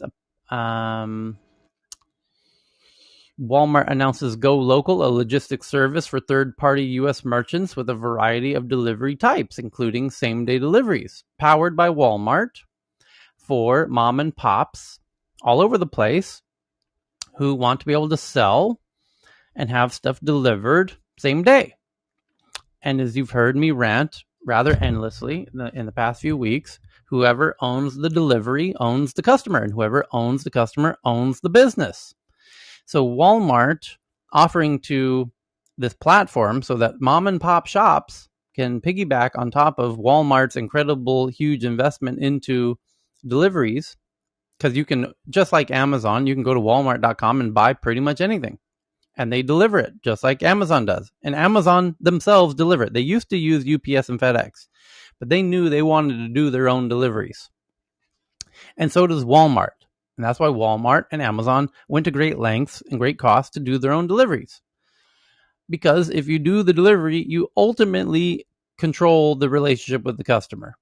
You can circumvent the ordering app, but in this case, they have both. Amazon is where you order it and who delivers it, but they care not who makes it. And if it's really good stuff, if they see somebody on their platform getting a lot of orders, in the case of Amazon, let's unpack this. This is super important for everyone to understand what's really going on here. Amazon is where you get the order and the delivery. In between, it's a marketplace of a lot of products. Amazon's watching the data of the buyers and the sellers.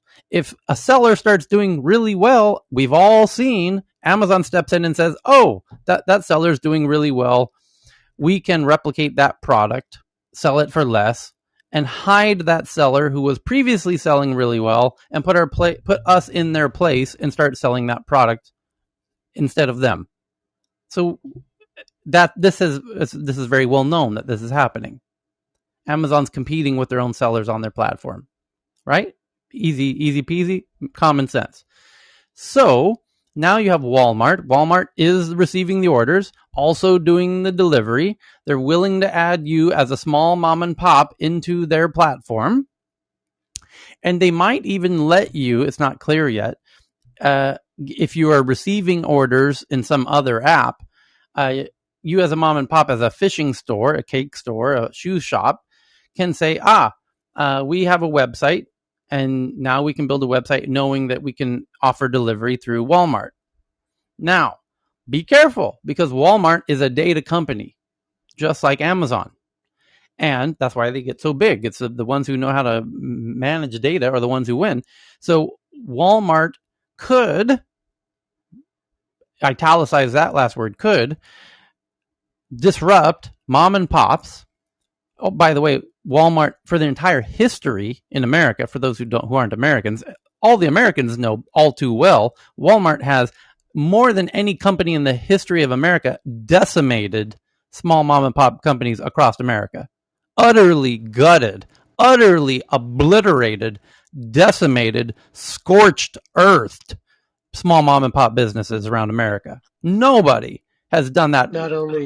Not only that, but they'd introduced the term China price to the American consumer, and then that crushed the manufacturing sector too. So the point is, now that Walmart's saying, we want to help mom and pops. Say what?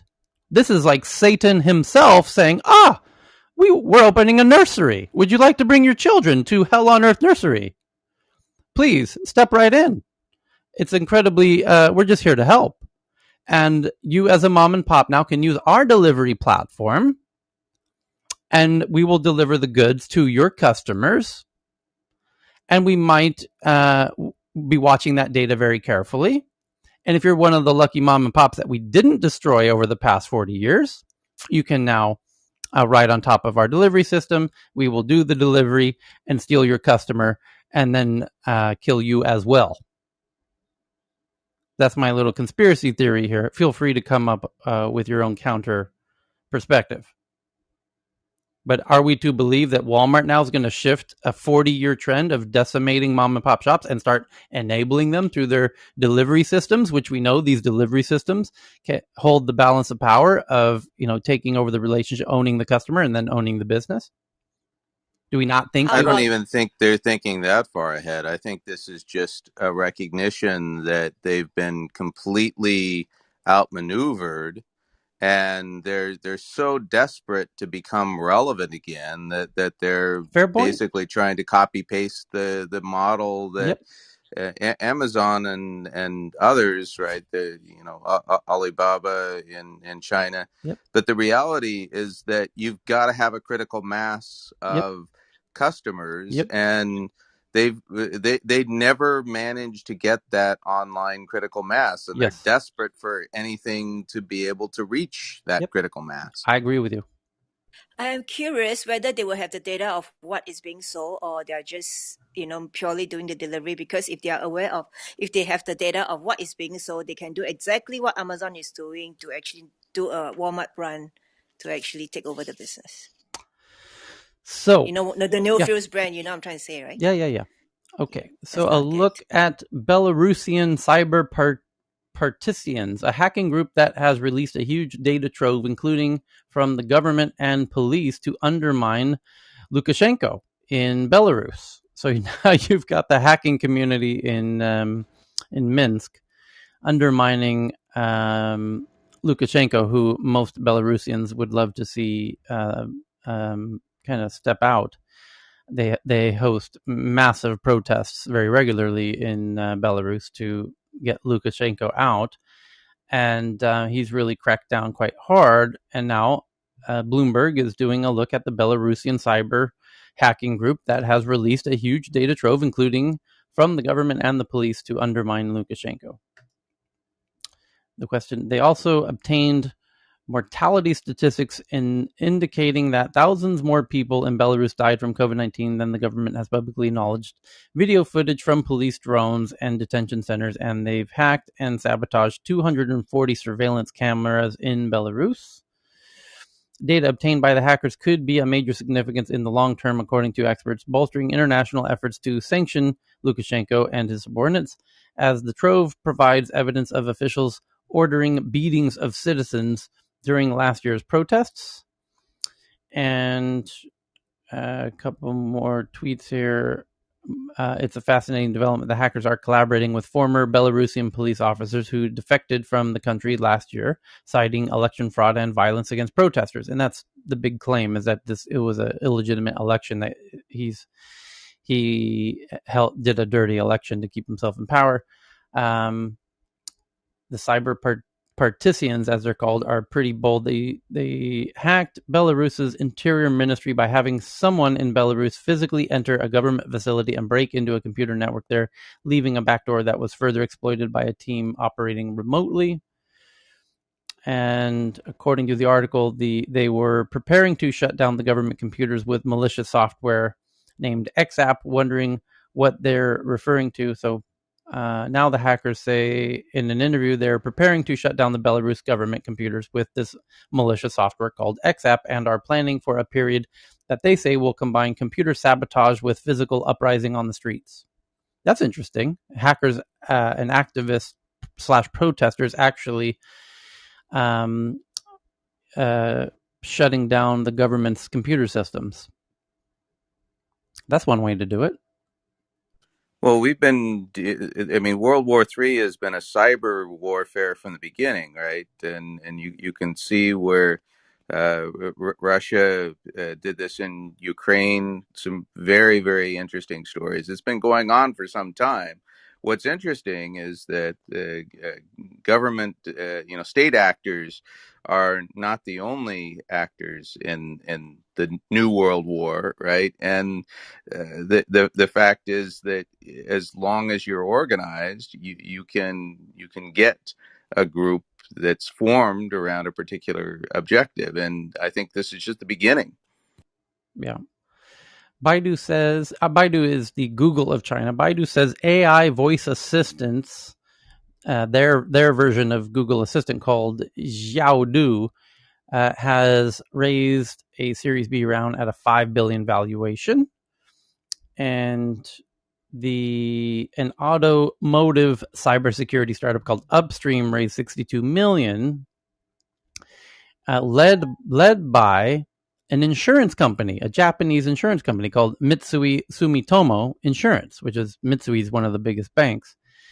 And so for an insurance company to be an investor in an automotive cybersecurity startup called Upstream, and now they're announcing plans to expand into insurance data analytics, because auto insurance with data is going to win over all the other insurance companies that are not using data on the cars, because you can offer far better offerings and products and services with that data for not just auto insurance, all insurances, health insurance, all insurances.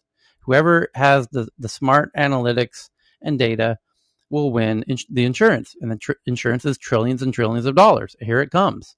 And interesting that this Japanese insurance giant is investing in this automotive cybersecurity startup and saying, hey guys, you're a bunch of really smart geeks with automotive stuff. We're a big auto insurance company. How about you do some insurance data analysis and we partner up? Brilliant. Totally brilliant. Win-win on both there. So next one is Brazilian startup called Cora, which offers a digital checking account and other financial services to SMBs, raises 116 million. So Brazil's getting into the digital banking, and a company called Urbint, which uses AI to detect threats to critical infrastructure, raises 60 million. So another cybersecurity company raises a bunch of money. Chinese e-commerce company Pinduoduo reports $3.6 billion in Q2 revenue, up 90% year over year, as net income reaches 370 million and pledges 1.5 billion towards developing agriculture. So this is the company that deserves the credit for really popularizing social, you could even say creating the social commerce phenomena that is coming to when you see TikTok and Snapchat and Instagram and everybody, Pinterest, adding e-commerce to their, and Shopify and Spotify, all in the past 2 weeks. In fact, many of them in the past 48 hours, announcing they're adding e-commerce offerings to their platforms. You can thank Pinduoduo, this company, the Chinese e-commerce company, reporting $3.6 billion in the last 3 months. They're making well over $1 billion a month. And with revenue up 89% in the past 12 months. They are booming, absolute at that scale, making making $1 billion a month and doubling in size over the last in a year. That's booming. That they're huge and they're still doubling in size. It's not easy to double in size when you're already fucking tremendously massive. That's not easy. It's easy to double in size when you're a tiny little nothing. Doubling's super simple when you have one customer. You added another customer. You have 2 customers. You just doubled. That's great. Doubling when you're making $1 billion a month, that ain't easy. They're doing that. That's social commerce in China. So the next headline is a company called Tyler, Ramp. Can we step back just 1 second? Yeah. That's in total sales, or is that revenue that Pinduoduo generated? Pinduoduo reports their own revenue of Jesus Christ. I know, Jesus Christ. What's the commission? I can't imagine how many transactions they're doing. Maybe they're making 5%, so you can do 20x on that. That's about $80 billion of sales. That's it's not. That's why I said people are way underestimating how big this whole space is. To put it in perspective, I was looking at Amazon's financials. I think they did close to 500 billion last year in sales, in top line. Yeah, I'm curious how much in e-commerce revenue they did for the quarter. We could compare. So, still tons of growth left for them in this space, and they have their own Amazon in China, which is Alibaba essentially, and JD. They have 2 instead of just 1. America has 1, Amazon. China has 2, JD and Alibaba. And Pinduoduo still comes in and just cleans up with this whole social commerce phenomena. Anyway, the next one is a company called Blockstream, which offers Bitcoin infrastructure and apps, raises 210, and will acquire Israeli mining manufacturers. A here's one. As Congress fails to regulate big tech, state and local governments move ahead to pass their own laws on privacy, gig work, anti-competitive conduct, and more. Well, okay. Bloomberg reporting a company called Bungalow, a marketplace for residential real estate that offers tools for landlords, raises $75 million. And that's going to be a huge space. The digitization and the digitization of real estate is going to be massive. And companies like this, a marketplace for residential real estate that offers tools to landlords, makes a lot of sense. The next one, Samsung says it will hire 40,000 employees over the next 3 years in a $205 billion expansion led by Samsung Electronics and Biologics. And Apple and Google call on the White House to oppose South Korean bill set to face a vote this week that would mandate multiple payment systems for IAPs, meaning Korean apps won't have to use the app stores, the Apple and Google app stores. And you can imagine how freaked out Apple and Google are over the fact that Korea is now going to make it law that Korean developers won't have to use the app stores. And that will have a domino effect for sure. If that passes, you will see other countries being like, oh, wait a minute. Wait, we can do that too? You're going to have Russia, everybody. All kinds of countries are going to be like, wait a minute, why aren't we doing the same thing? Why are our developers? Google's already allowing other alternative app stores. This is really no, Andy. The court documents in this court case that is unfolding right now, you know very well. Epic Games, Tim Sweeney, the CEO, is in a massive court case, one of the biggest Google's ever had, right now about precisely this point. And they now have the court documents of the emails of Google's own employees showing they're paying Samsung money to shut down the Samsung App Store. And they're incentivizing and more properly, disincentivizing. They've got the receipts. They're in the court documents. Google's going to great lengths to disincentivize anybody from creating competing app stores on Android, and even went so far as to attempt to acquire Epic Games to stop them from doing this lawsuit.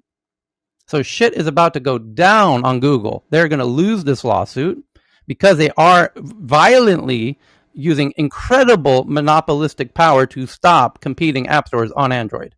Period. This was Andy's alley. I can't find. My then point feel free to defend the undefensible here, Andy. To have an alternative app store on Android, Google obviously has a lot of monetary incentive to make that as hard to exploit as possible, right? I agree with you that it's such a big moneymaker for them that they don't want that to be visible or known to people. Right. The point is, Apple shut down all the avenues that used to exist, except for the minimal one, which is test flight. Yeah. Right. And so these are different orders of magnitude. I think these laws are going to affect Apple way more than Google. Google's already got means of navigating around and, as you say, disincentivizing the alternatives, right? Yeah. Apple has much fewer choices. Yes, and Google intelligently is going to say, hey, you can make an app store on Google. It's no problem. Right here, here's the code. Here's how we show people how to do it. Right here in the SDK, you make your own app store. Samsung had their own app store. Other people have app stores. Everyone's got app stores. Anyone can have an app store. No problem. It's all good. Anyone can have an app store. Google very intelligently is going to make that case as strongly as they can. The problem is the receipts were found of internal Google communications and initiatives to once those stores are built to swiftly shut them down. Well, I don't know why this comes as a shock as anyone when no, you're making billions, right? This is what the artificial life form known as a corporation is designed to do. Yes, is get the money flow going where it maximizes the money, right? For sure. The issue isn't that employees are doing what the corporation programs them to do. The issue is, how are we governing through the artificial life form known as nations and other state and city and locality actors, right? what are these artificial life forms doing to regulate that? Yeah. Yes. Well, to be determined, to be continued. So the next biggest headline is Poly Network says it's recovered the $610 million from the hacker. Okay, great. So now we get into what we've all been waiting for, which is not the big headlines that we just went through that your cousins and coworkers will mention at your next barbecue. But these are, most of those headlines we just read, we are familiar with much of that going back many months, because the headlines that we're now going to get into are the tweets that everyone's been twatting on Twitter. And they've conveniently added our Twitter account to their tweet, which anyone can do, so that we see it. And like this one from Joe Williams that I'm about to read from Yahoo Finance, and 50 others. And there's hundreds of tweets that we get every few hours, and we cherry pick out the best ones. There's a lot of duplicates because people correctly share interest in some of these issues. And the duplicates are very helpful. It lets us know that multiple people think this is an interesting story that we should talk about here. And now we've picked out our favorites, and we're going to discuss them as a group with our combined diverse set of skills and talents. And you can do this too, either by raising your hand and jumping up on stage and sharing a headline, or do it from the comfort of your sofa in the audience there and just tweet it out and include our Twitter account, TNATW. And then if we like it, as we discuss the headlines, as we're about to do now, as with each headline we discuss, I will retweet it out to our Twitter account. So I'm going to retweet Joe right now, Joe Williams, who sent this one in from Yahoo Finance. I'm just retweeting it. So now if you go to our Tech News Twitter account, you'll see the tweet from Joe that he sent in. And he sent in one that says, "Country now comes before profit for tech giants in Xi's China," from Yahoo Finance.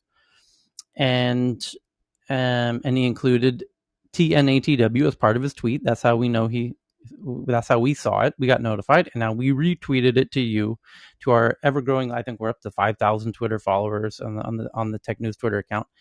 And so Yahoo Finance's headline is actually from Bloomberg, where it says China now, or putting China first. China comes before profit for tech giants in China. China's biggest companies are starting to make a habit out of giving away their earnings. In the latest example, they talk about Pinduoduo, the company we were just talking about, the big social commerce company. In the latest example, Pinduoduo, an e-commerce company known for giving big discounts to customers when they buy produce together as a group, said it will donate all of its first net profit since going public to support the country's farmers and agricultural areas. We just read that in the headline. They're giving away $1.5 billion, right? We read that 10 minutes ago. The company will keep giving away earnings at least until the donations reach $1.5 billion. There it is in this article from Bloomberg.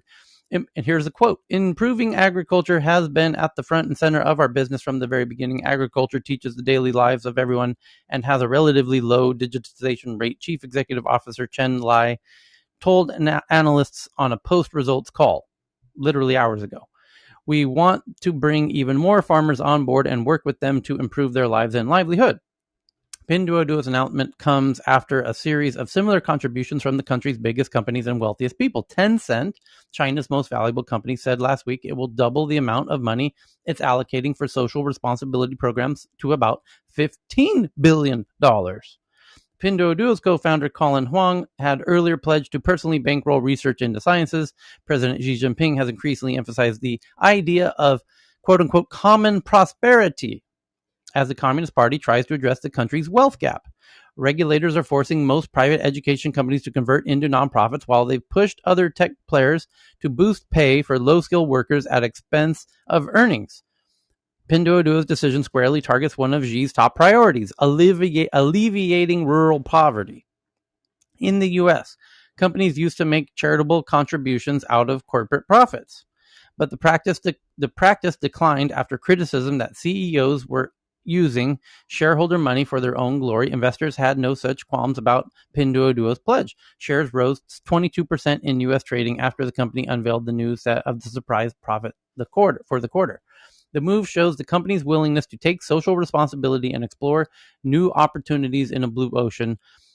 though profit margin may be pressured again by these investments. Analysis at China's International Capital Corp wrote in a research note, we expect profits to break even in the second half of 2021, reflecting all the profits will be invested in the initiative, meaning China's big tech companies are now going to be giving away their profits to shrink the wealth gap to the country's poorest individuals, because Uncle Xi has said so. And because if they don't, their companies will be it's an shut down. existential question for them. And if you're growing, I mean, you're going to be doing this anyway. You're going to be investing so much in growth. So why not combine the two and inoculate yourself, get yourself in safe harbor from the clear winds of government change? This is a smart move. It's interesting. It's a really cultural interesting thing to reflect on, because I mean, you do have Bill Gates giving away $1 billion for climate change. You have Jeff Bezos also gave away $1 billion for charitable causes. The government's not asking him to do that, and the government's not wink wink threatening to make your company disappear if you don't. The Chinese approach to this is really interesting. The leader of the country says we need to shrink the wealth gap. We need to have common prosperity. And within 24 hours, you have the biggest tech company, their version of, say, Amazon, at Tencent. There isn't really a direct comparison. Tencent is WeChat, which is the super app of China. And Tencent first committed $7.5 billion, and then hours later added another $7.5 billion for a total of $15 billion. Within 24 hours of the national leader saying we need to have common prosperity of the people, and the biggest tech company says, how's $7.5 billion? No, make it $15 billion. And then Pinduoduo saying, here's we can give $1.5 billion for the common prosperity of China's lowest earners. And I think the CCP want to be seen as the hero that saves the population. I think the bribe money is just coming out into the open now. We need David Chang in here Good to give PR. us the real. Okay, let's ping him. I mean, you get what I'm saying, right? Like, absolute power corrupts absolutely. My point is, hush money. The government and now it's finally coming out, and it's to quell the population. It's not to keep industry in check. It's to quell the population when all the rampant corruption comes out. It's a slower and more subtle process in the West, right? I think the mistakes that China makes is that they make it a little bit too obvious and easy to pick apart, right? You can see the same thing. It's just slower and more subtle. The difference is that putting together the signals and getting the signals out of the noise is just much harder here in the West. Death by 1,000 cuts.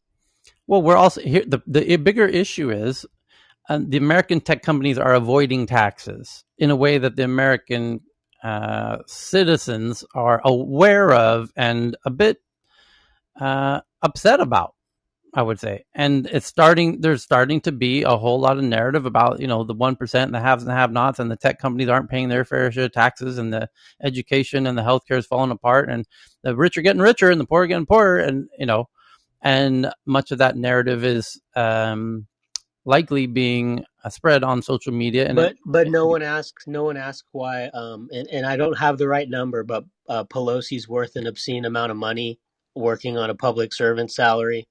I'm just playing the role of Charles here because he's not here. Fair enough. But the way, it's just interesting how it happened, how different countries deal with these different issues. And I think you're right, Cheryl. This does make it's an interesting way to do it. The company looks good. I guess the Xi looks good in doing this.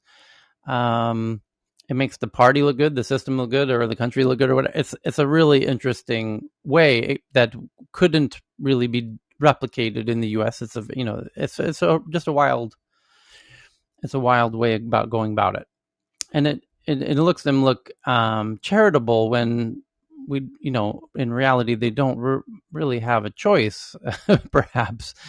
So anyway, next biggest headline is from Poppy, who sends this one in from space.com.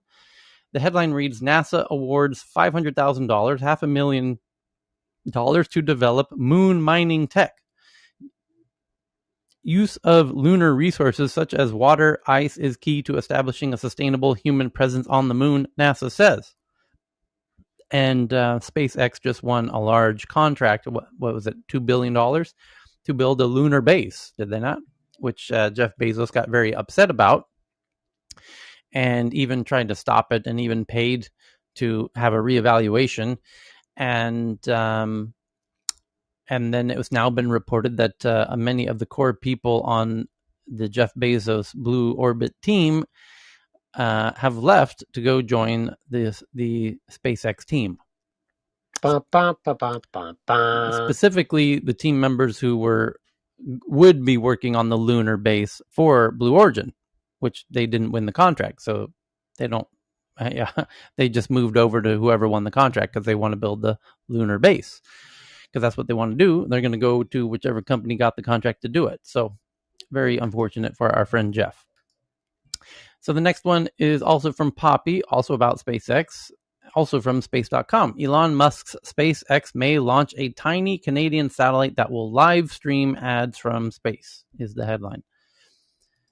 And the next one's from Evan via PC Mag. The headline reads, chipset shortage now affects everybody except Apple. U.S. stores are reporting shortages of Samsung and OnePlus phones, but there are plenty of iPhones to go around for the time being. And because Tim Cook himself, CEO of Apple, said, we do have a lot of supply of chips, and they do are flexing. I mean, the reason Steve Jobs put one of the key reasons that he chose Tim Cook as his successor to be the CEO of Apple is because he was in charge of the supply chain.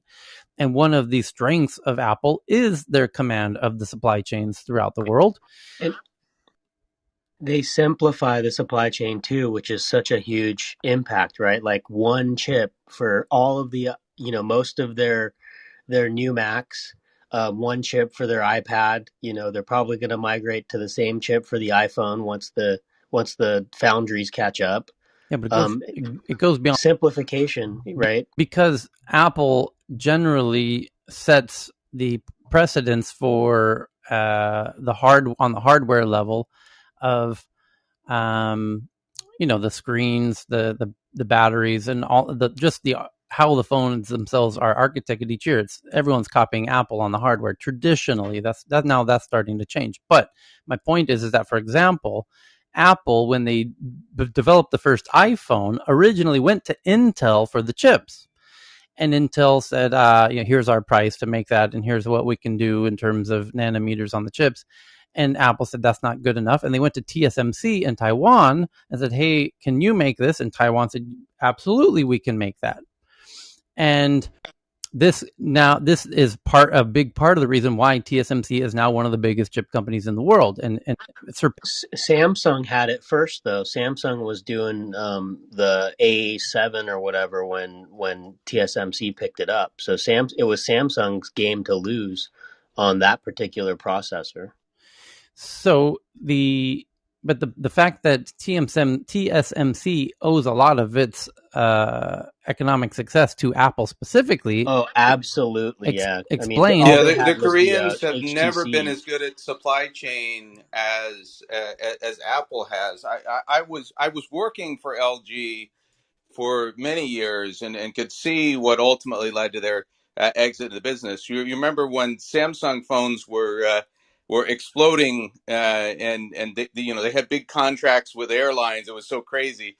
They had the opportunity, and what prevented it was supply chain, right? They did not have the contracts in place to be able to quickly take the phones that could have sold and bring them to market and bring it through. And this is a hidden strength of Apple that many people who aren't in the industry don't understand, just the depths that they go to lock up supplies, lock up critical items, understand exactly where the choke points are and execute. Yes, and they monopolize even the flights going in and out of the key supply chain points and months and months in advance. This was demonstrated when the iPhone 10 came out and they had issues with the face. I'm sorry, it's late. The facial detection, and what they did is they flew a ton of the phones over to Japan that had the sensors and were integrating them at that spot, and we were watching it on Mac Rumors or whatever as it was going down. But the fact that and Apple, go ahead. Oh yeah, I'm sorry. And it's quite right because I used to be working for Samsung engineering, not for Samsung, electronics, but the Samsung group has always this problem with management, like a project management, also supply chain management. So, and also including QA QC too. So I just wanted to say, yeah, Andy's quite right about that too. Yeah, but the point I'm trying to make here is that it's not a surprise that Apple has chips when no one else does, because they're flexing their supply chain prowess and their relation. TSMC, Apple made an announcement 3 months ago that we're going to have phones. Don't worry about us. We're going to be fine on our supply, because TSMC had to make a decision which customer they're going to support, and they not surprisingly chose Apple. So we were first in line at the feeding trough, and we got our chips. However, they are already pre-warning that by the time Christmas rolls around, that a few of the devices, I think they named the iPad and one others, will have lower supply. So yeah, they can't change the fact that the entire pipeline has blockages, right? yep. But what they can do is they can pay premiums to ensure that they're the first customer in line. Great point as well, because they have far better margins, right? So they call this most favored nation tactic, right? Well, the point is that they can pay more. Like when you go to the dry cleaner and you can pay. Yeah, they have the margin to give. Right. When you go to the dry cleaner and you can pay to jump to the front of the queue to get your stuff done in an hour, if they'll charge you a premium for that, you got to pay a bit more. Apple can pay a bit more to jump to the front of the queue because they make more percentage of profit on their each device. And the ROI on that premium is massive. Yeah. Yeah, but Tyler, there's also another fact that the more dependent U.S. companies are on Taiwan's chips, after Afghanistan, Taiwan is now trying to create whatever dependency they can. You got to protect Taiwan next. Yeah, it's also guaranteed to be the next global flashpoint. Yeah, because of these things. Yeah, this is a really interesting point, which is really interesting. That is literally the day after TSMC says they're going to put a factory in Japan. Japan says we're going to defend Taiwan if China attacks with our Navy. What an interesting coincidence. And I just tweeted an article about the TSMC fab in Arizona. Right. And then TSMC now saying they're going to go into Germany, and Germany happens to have their Navy off the coast of Taiwan. What an interesting coincidence.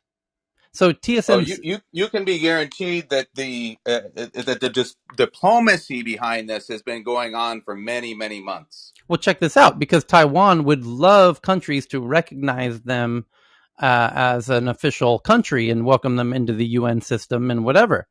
And TSMC has got everybody by the you-know-what and saying, oh, you want our chips? Okay, how about a little formal recognition in the UN? Yeah, I understand China might, attack you, but do you want the chips or not? Because we have about 1,000 people in line here. Who's next? So that's when we're trying to figure out, why are all the navies of the world all in the South China Sea? Why is Vice President Harris in Singapore and Vietnam and doing a circle of this, in Germany specifically, right? The automotive industry. Yeah, exactly right. They don't have a choice. They have no choice. Germany of all has no choice, because they have to, the spice must flow with the German cars. The Germany is a little bit heavy on their dependency on the German auto industry, and that auto industry is a little bit dependent on the chips. So when Taiwan says, hey, you want these chips or not, Germany says, we don't have a choice. And what's it going to take, Taiwan, to get these chips? Well, why don't you bring your Navy over here? and park it off the coast here because we're having a neighbor who's a little aggressive with flying airplanes over us every 30 minutes. So the next big headline at the moment is, we covered the chipset one. Thank you to Evan for that one.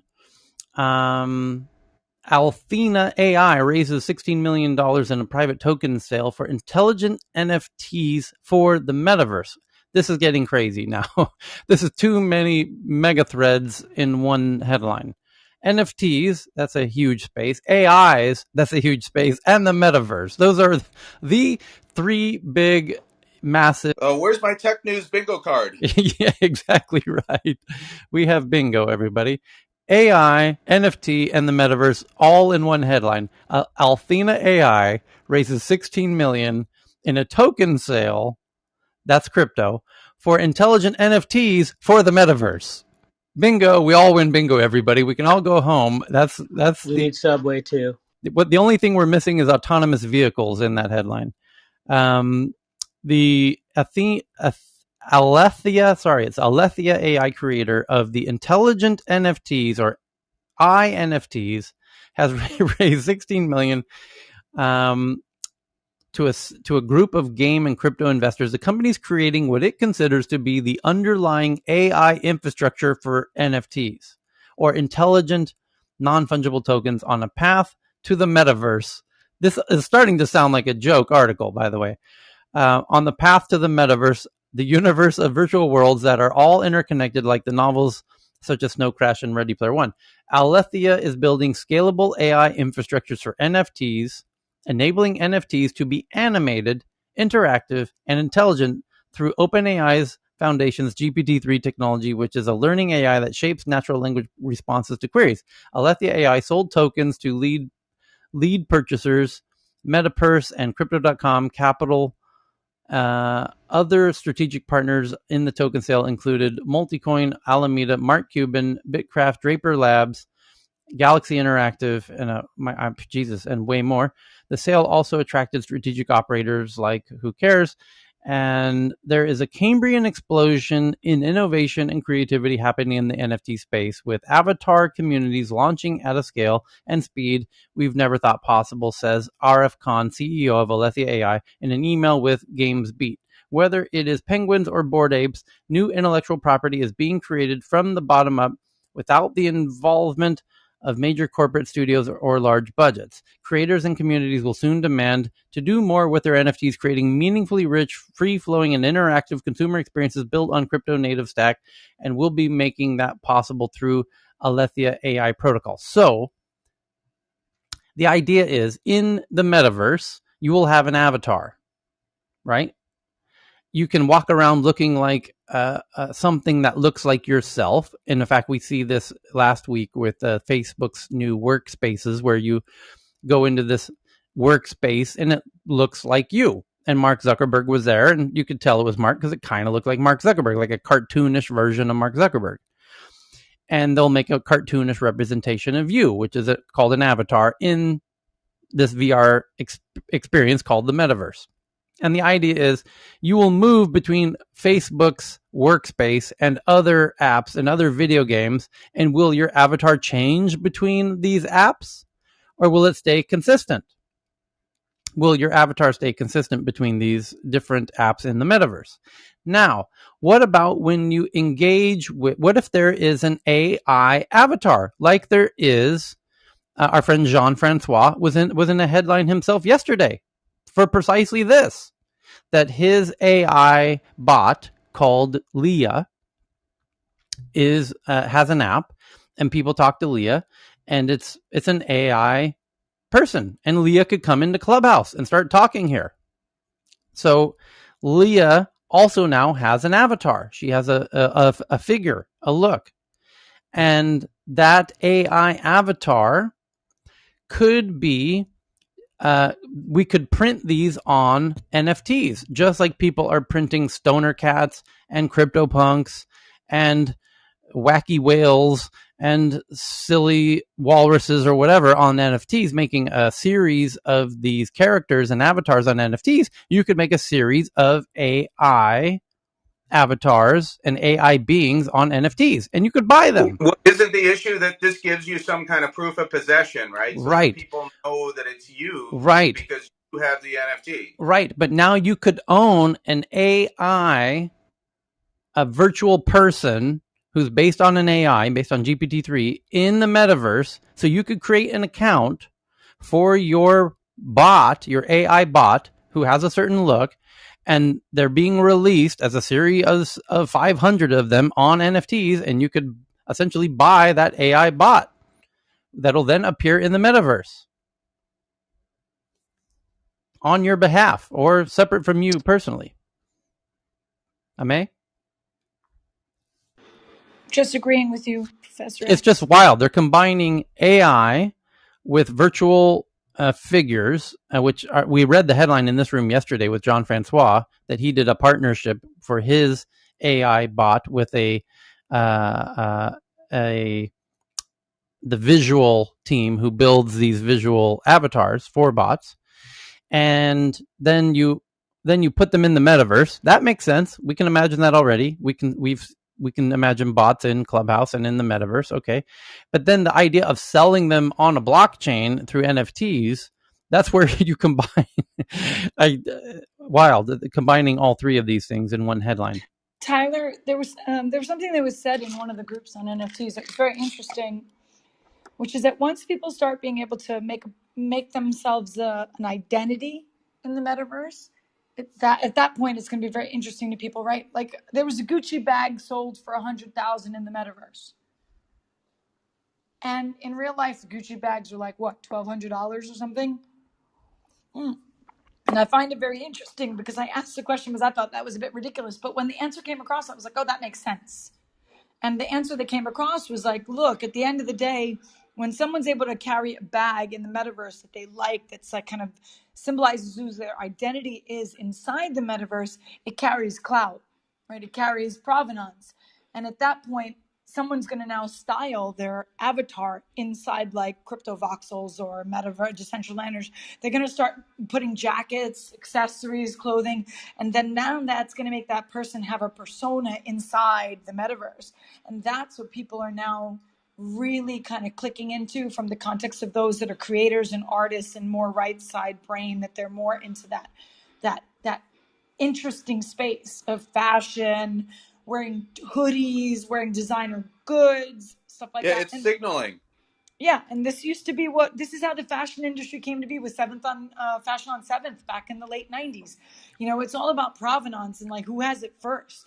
And this is such a first moving market for these folks, and they are going to be the OGs 10, 20 years from now.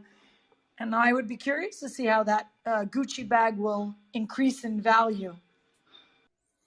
Yeah, luxury brands and NFTs, when everything gets sorted out in terms of everybody understanding how to validate provenance, this is going to be a huge space. And then they don't have to require lots of third world labor to produce these things. It'll be all digital. Environmental impact is way lower. You know, the next generation is going to really appreciate that. Okay. I just found developers are creating a world full of intelligent talking NFTs, and a separate Decrypt is now covering this exact story. AI firm raises $16 million.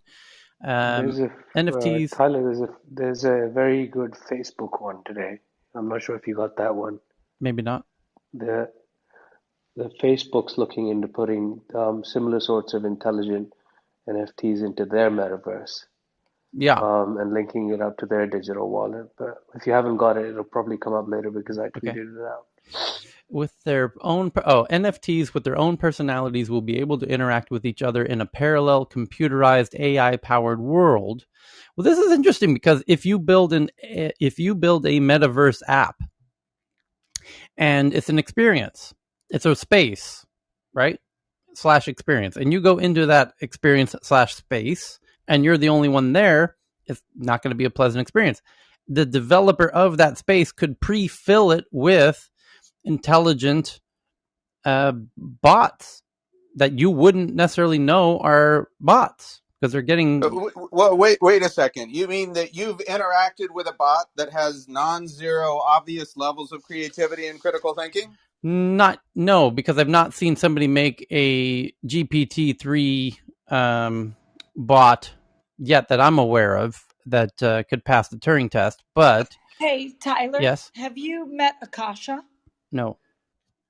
Akasha is an AI artist who's on Clubhouse. Andy, have you met Akasha? She follows me. She is actually an AI artist. Like, I don't think she's a human being. Well, that's cool. I'd love to see someone putting something out there that at least does better than subversion as a tactic for passing the Turing test. Right. I'll get you her name. Met many people in Clubhouse that I thought were bots. I'll put it that way. Yeah, she's Akasha Thorne. She basically is an AI crypto art authority. And when you hear her speak, she sounds like an AI person, like basically like the boyfriend girlfriend on Jean-Francois. We've had multiple people jump on stage here where many of us on stage have thought, is this a bot? But are you sure it's not someone that's a performance artist who's trying to create the illusion of being a bot, right? I think what we realized is that it's just it's mental illness is very interesting. You can put it in a box. It's one of the unusual things about human beings is as unique as we are, when you actually start moving into the, discernible illnesses, they kind of fit in a box. And a lot of them we're were still like a attention biomachine, and seeking. these illnesses show exactly how. Yeah, and like these people would jump in and they're very cool people, very nice people. We've had lots of one-on-ones, but when there's a big stage, it's like showtime. So the next headline's from Evan. Back to Samsung for a minute. Samsung supports retailers affected by looting with innovative televisions that don't work if they've been looted. So this is happening most notably at the moment in South Africa. Johannesburg is where this article is coming from. It says Samsung South Africa has announced the implementation of a television block function on all Samsung TVs.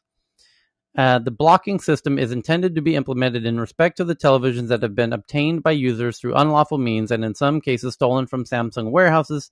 TV Block is a remote security solution that detects if Samsung TV units have been unduly activated and ensures that the television sets can only be used by the rightful owners with a valid proof of purchase. Perhaps an NFT? The aim of the technology is to mitigate against the creation of secondary markets linked to the sale of illegal goods. That's fucking genius. Well, I mean, we saw this in the mobile phone market, and for every advance, right? I mean, I recently had a phone stolen that I'd left in a zip car accidentally, and it just simply hasn't reappeared. And I can tell you that there are so many ways of engineering around this with, special service codes and whatnot. There's black markets that spring up. It's a welcome development, but there's a couple of things that are a little bit less rosy, and that there are ways to circumvent the system, and then there are other things that are concerning, which is these are more ways to take something that legitimate purchasers have made and disable it or shut it down or create new avenues for electronic warfare. Okay. So next headline up, SpaceX could launch a Starship to the moon probably sooner than 2024. Is the update on that. Thank you, Poppy. Amanda sends this one in from MIT. Solid-state batteries now being developed could be key to achieving the widespread adoption of electric vehicles, potentially a major step towards carbon-free transporter sector. Yeah, that's like a rather obvious headline. I guess non-lithium. Are they talking about non-lithium solid-state batteries, I guess? Now being developed could play a key? Yeah, maybe so. Hopefully so. U.S., this one from BB via Reuters, says U.S. is near a deal for NVIDIA supercomputer as it waits for delayed Intel machine Aurora.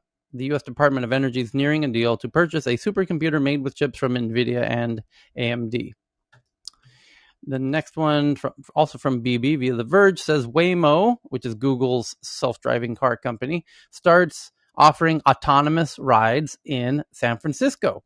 Only a small group of trusted testers for now, though, because, and this is quite an interesting development, because Waymo was operating in Phoenix, Arizona, which is very flat, with very straight roads, with not a lot of rain.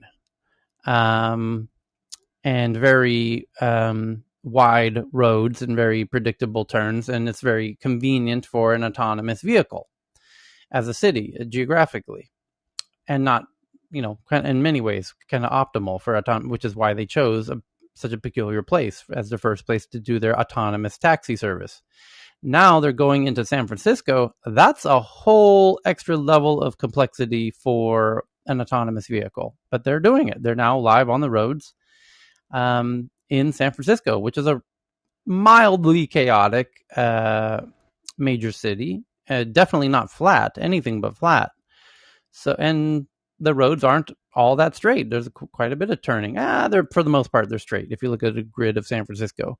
But not perfectly so. Anyway, interesting to see them getting into an area with a lot more pedestrians and erratic behavior on the roads, which no doubt will be a challenge, but I guess seemingly they're up for it. So hopefully that's a sign they'll be coming to other major cities soon, Andy. But it's also close to their engineering team. Yeah, of course. That's the other major reason. For sure. The next one from BB is that Kobe Bryant, celebrating Kobe's legacy in LA and a worldwide. So there's a big celebration for Kobe Bryant Day. And then the next one is, speaking of autonomous vehicles, Tesla did a really interesting thing. I just tweeted it out. You have to see it. Tesla drone show in Berlin above the Gigafactory, where it shows the Tesla logo, where they have a whole bunch of drones flying above the Tesla factory in the shape of the Tesla logo, the big T, and the T is floating above the factory, and then it's spinning like a record. And so this spinning red glowing T, huge in the sky above the factory, in celebration of Giga Berlin Factory, which is the most un-Berlinish thing I can imagine. In fact, that would be, from a Berliner perspective, the opposite of what anyone should do. That's an incredibly annoying thing from a Berliner perspective, to be a big company taking over the sky in a form of a huge digital billboard spinning around in the Berlin skyline. You're not scoring a lot of friends with Berliners by doing that one. But it's very American. It's also quite Asian, but not very Berliner. So anyway, hopefully the factory's done. I assume that's why they're doing this celebration. But you have to see what they did. It's quite remarkable. It's a drone show of a rotating Tesla logo above their factory. And the next one's from Professor Osif, that live facial recognition technologies is used in London and other major cities and towns. Yeah, a whole lot. And civil liberty groups demand a ban on facial recognition technology. Police and the Home Office have completely bypassed Parliament on the matter of live facial recognition technologies. And the bodies have also accused police of bypassing the Parliament, and they want the Parliament to have a say in whether or not they can use this facial recognition as an addition to all of the cameras, because London is covered in cameras. And the question is, can those cameras then be tied into a platform that has facial recognition? The very simple answer is absolutely they can. And then that means anyone who does anything in London that's worthy of any note at all, they can go back and find out who all those people are walking past that camera at any moment. Absolutely would make London exponentially more safe, but there's obviously a cost of civil liberties, as some would say. So that's a debate that certainly needs to be had somewhere. And I guess their point is that the debate was never had, that the police did it without asking or whatever. maybe it is legal to do it, but people feel they want to debate it. So relates to the Edward Snowden video that he put out yesterday, like a 30-minute YouTube video on precisely this issue of all of this tech is going to enable a lot more security at the cost of liberties, and we should not fall into that very easy trap, is kind of the synopsis of his argument. The next headline somebody just sent in via Reuters. The headline says, Chinese tutoring firms adopt to core subject ban with hands-on courses. Chinese tutoring firms are having to learn new ways of making money after a ban on teaching core subjects left them promoting classes such as drama and even parental training in a scramble to replace at least a fraction of the once lucrative businesses, because they're not allowed to do tutoring on the core subjects like language and science and math and all that. That you cannot no longer do those businesses for profit. So, but you could do tutoring on non-core subjects like drama. So who wants to sign up for our drama class? And if you're in ed tech, that's what you got to do. Oh, but it's not just a drama class. It's dramatized mathematics. It's dramatized, right? Like capoeira. Yeah, that could be interesting. It's Karl Marx in haiku. Well, that was another headline that somebody just sent in. BB, I believe. Check this out from the BBC. This is the BBC 1 hour ago, so this is kind of breaking news. China schools, Xi Jinping thought, quote unquote, introduced into curriculum. School students will now have Xi Jinping thought as part of their curriculum. China will now introduce the political ideology of the Chinese president as its national curriculum. Xi Jinping thought will help teenagers establish Marxist beliefs, said the Ministry of Education in new guidelines. The ideology will be integrated from primary school up to university. This is the latest effort by Mr. Xi to consolidate the ruling Communist Party's role in different areas of society. In a statement, the Ministry of Education said it aimed to cultivate the builders and successors of socialism with an all-around moral, intellectual, physical, and aesthetic grounding. The guidelines include labor education to cultivate the hard-working spirit in education on national security. In 2018, China's top body enshrined Xi Jinping thought into the curriculum. Since then, it's been introduced across some universities and amongst political youth wings holding extracurricular activities in schools. Xi Jinping thought has 14 main principles, which emphasize communist ideals also. They call for a complete and deep reform and new developing ideas, promise harmonious living between man and nature, emphasize absolute authority of the party over the people's army, so they can't do a coup, basically. Emphasize the importance of one country, two systems, and reunification with the motherland. The new guidelines, however, will see a much more extensive rollout. Primary schools will focus on cultivating love of the country, the Communist Party of China, and socialism. In middle schools, the focus will be on a combination of perceptual experience and knowledge study to help students form basic political judgments and opinions.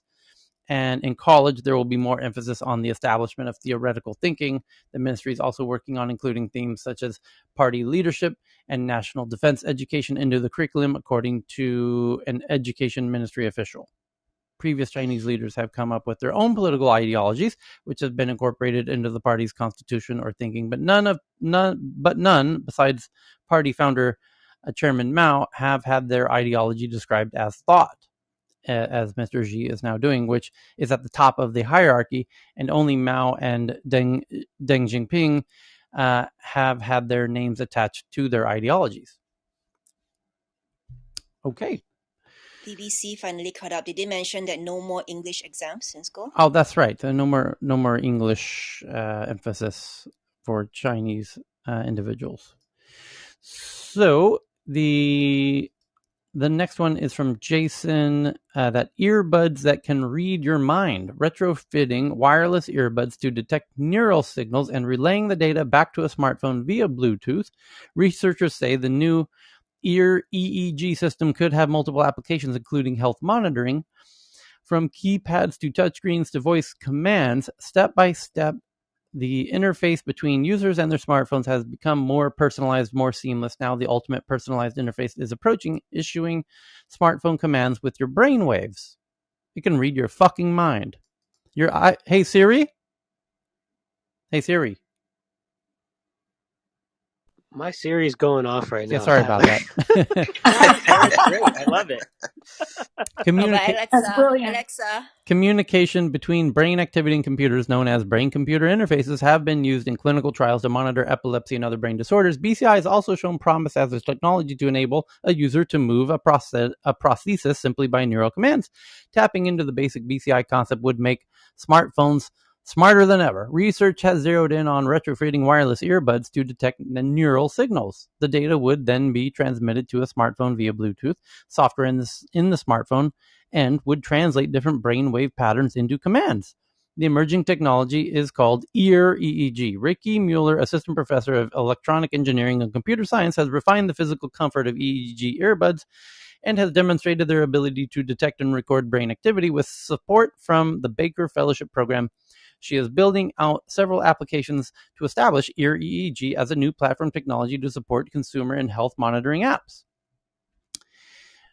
So this is like the personal jetpack of communications technology, right? If you think about it, Clubhouse is proof that the most efficient brain-to-brain communication is orally. We can signal with great subtlety, and we basically suck at this right now with the existing oral interfaces that we have with computers.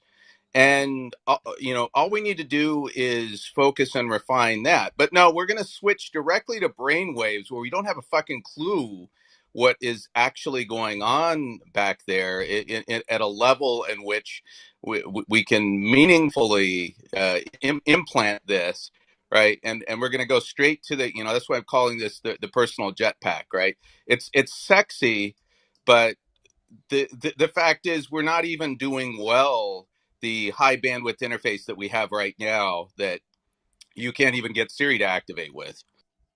Yes, however, here's the interesting counter argument. I've seen and even played with a little headset device. It's very tiny. You put it on your temples.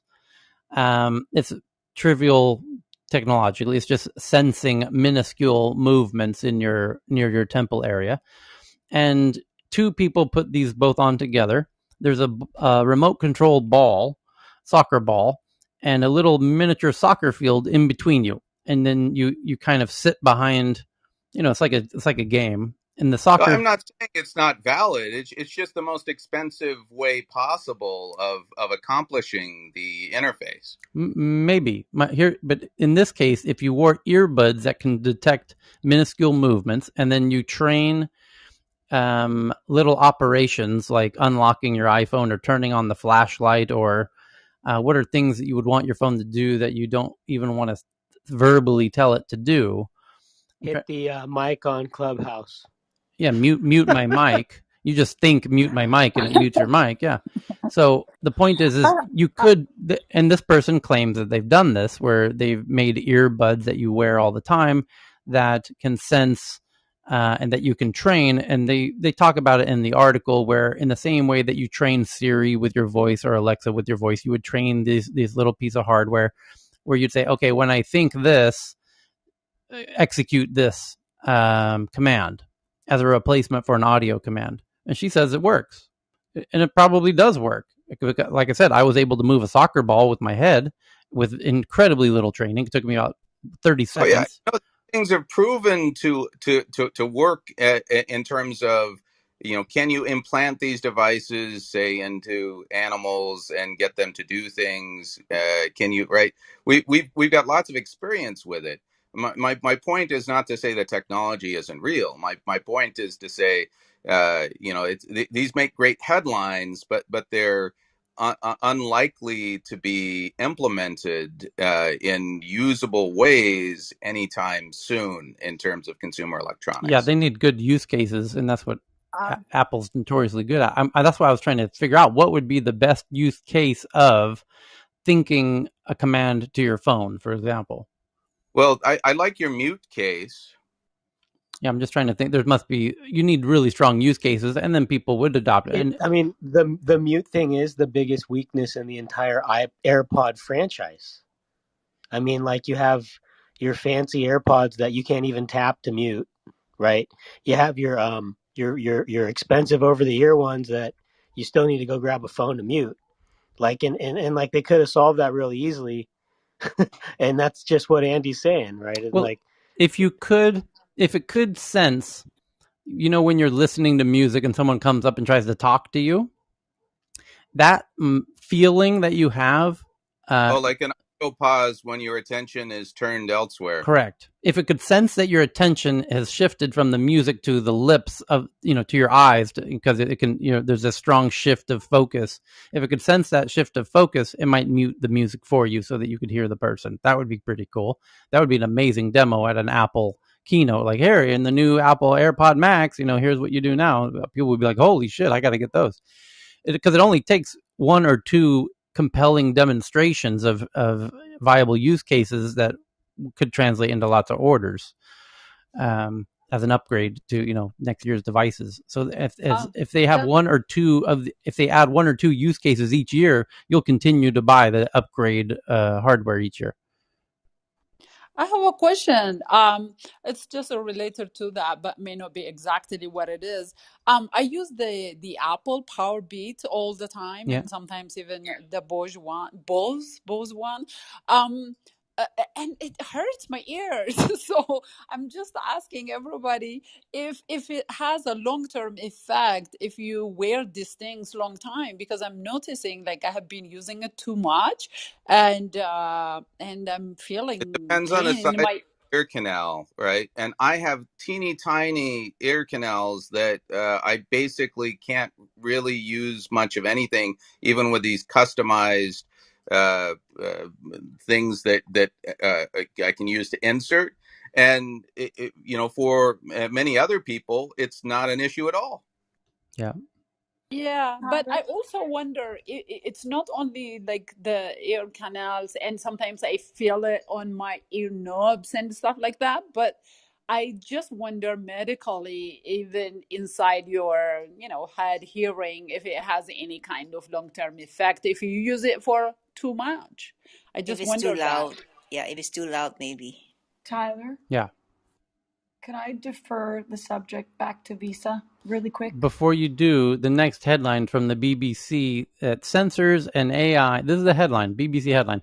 Sensors and AI to watch social care patients. Data from sensors in patients' homes will be analyzed to warn of health problems. And this could be, the point we're debating, could be really interesting in the kind of senior care space, where seniors are wearing this and they fall down, or something happens and they're not able to, you have a stroke and you can't talk, and now the earbuds know that you're in trouble and they call 911 or something like that. So anyway, I love the idea of a lot of sensors with seniors, but go ahead, Demi.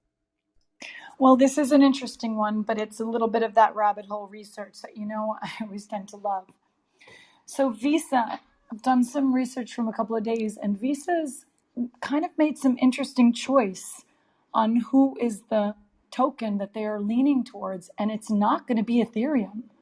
They're leaning towards Solana. And that, if you dig a little bit deeper into the Twitter, remember how we said about if you read the Twitter, the head of the crypto division for Visa is a gentleman by the name of Guy Sheffield, and he's head of crypto. And less than a month ago, around July 21, he tweeted about FTX being who they're engaging with as well. They're talking with FTX, and that's Sam Bankman-Fried.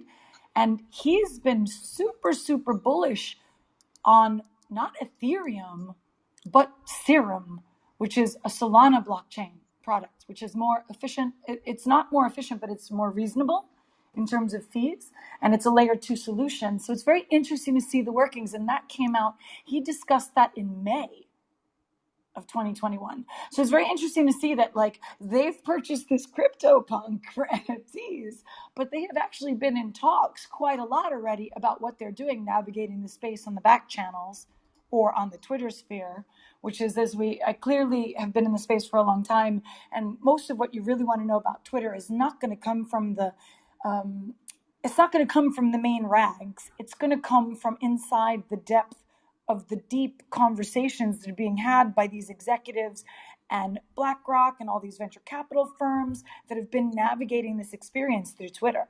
So if you really want to see what's happening, go deep dive into follow, what is it? Is it Moonrock Ventures, Tyler? Who is the big crypto investor, venture capital? Is it Moonrock? Andreessen Horowitz. Yeah. He's heavily in it, and he's all over inside Twitter about it. Okay. When you dig. So it's a Solano. What is it? Solana. And then Cardano as well. Cardano just became third largest coin in the past few hours. The thing is that what you're seeing now is that Ethereum, yes, is going through a little bit of a. The thing is that Ethereum 1 is the layer 1 solution. Ethereum 2 is the layer 2 solution, and it's faster and it's proof of stake. The Solana Serum token is Solana's a layer 2 solution. And so is Polygon, formerly Matic, is a layer 2 solution. So, and Cardano's been hustling because they've been working just slow and steady. So you are seeing a lot of navigation around these myriad of blockchains that provide really solid use cases to help people solve problems. That's it. And Solana did drop that crazy NFT that literally just put them on the news a couple of days ago with those, I don't know, that animal, that ape or whatever they had, Planet of the Ape. They had some ape that also sold out and really made them a player in the NFT space. And minting on Solana is harder than minting on Ethereum because Solana is still a new experience for artists and it requires more steps to mint. So it's more decentralized in comparison to how Ethereum is operating at the moment with NFTs. Okay. Alrighty. Next one up, Open Table, which is a very popular app in America for booking and reserving, a table at a restaurant, and has now partnered with Clear to verify vaccinations of people who are reserving tables at restaurants, because many restaurants are only open to people who have proof of vaccination. And now you can do that through Open Table with their partnership with Clear. And the next one is one that you really have to see from the BBC about a robotic Zen garden. And you can see in the photo that I just tweeted on Twitter at TNATW, a Japanese garden in Tokyo. And these robotic arms are drawing in the rock garden, figures in the rock garden. And it's the same robotic arms that you use to build cars, which are made by ABB, the Swedish company. And you can see the ABB arms in this photo. They're these huge robotic arms, far bigger than people. I mean, they're like the size of a Tyrannosaurus Rex.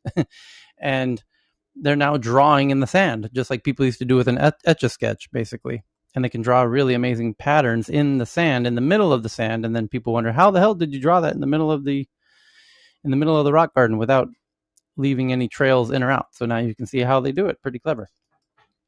So the next one is from Poppy via CNN about an Irish tech company that helps kids' voices be heard, building proprietary voice solutions for folks 2 to 12 years old and their very young voices. So now that they can be used with kids can also use voice apps as well.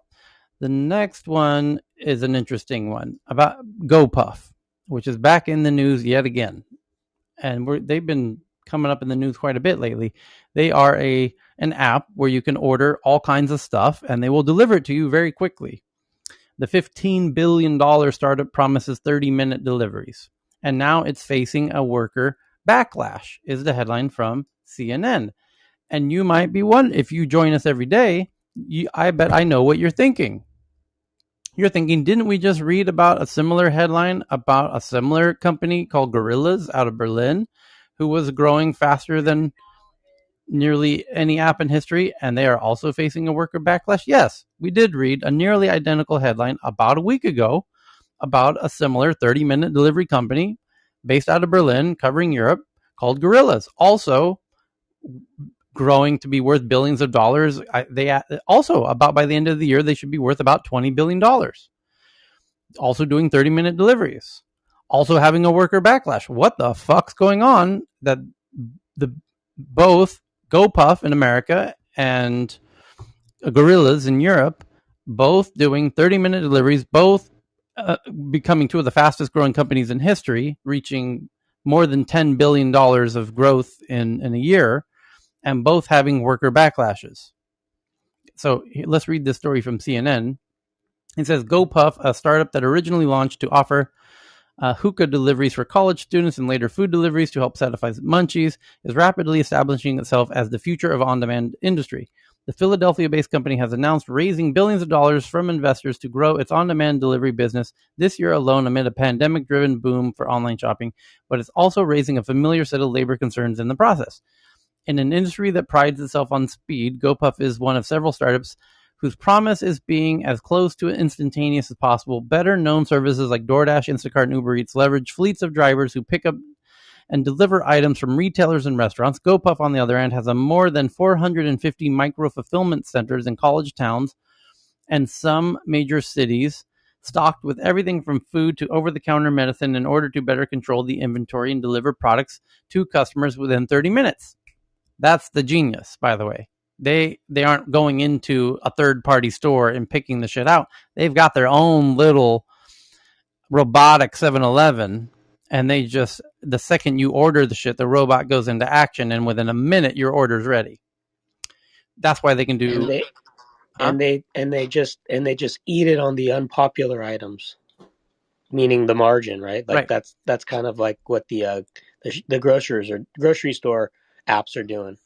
So, but GoPuff's rapid growth, heavily fueled by venture capital, comes at a time when there's a heightened attention to gig worker pay and benefits, or lack thereof, at both the federal and local level. GoPuff relies largely on the same controversial playbook as some of the larger on-demand companies in terms of how it works with delivery drivers.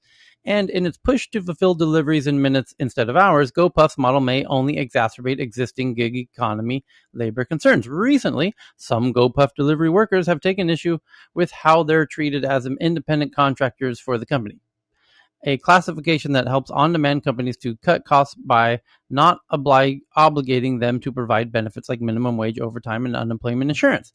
These delivery companies typically defend this arrangement as allowing their workers more freedom to be their own boss, but some GoPuff workers have said they've experienced what they feel is a lack of independence.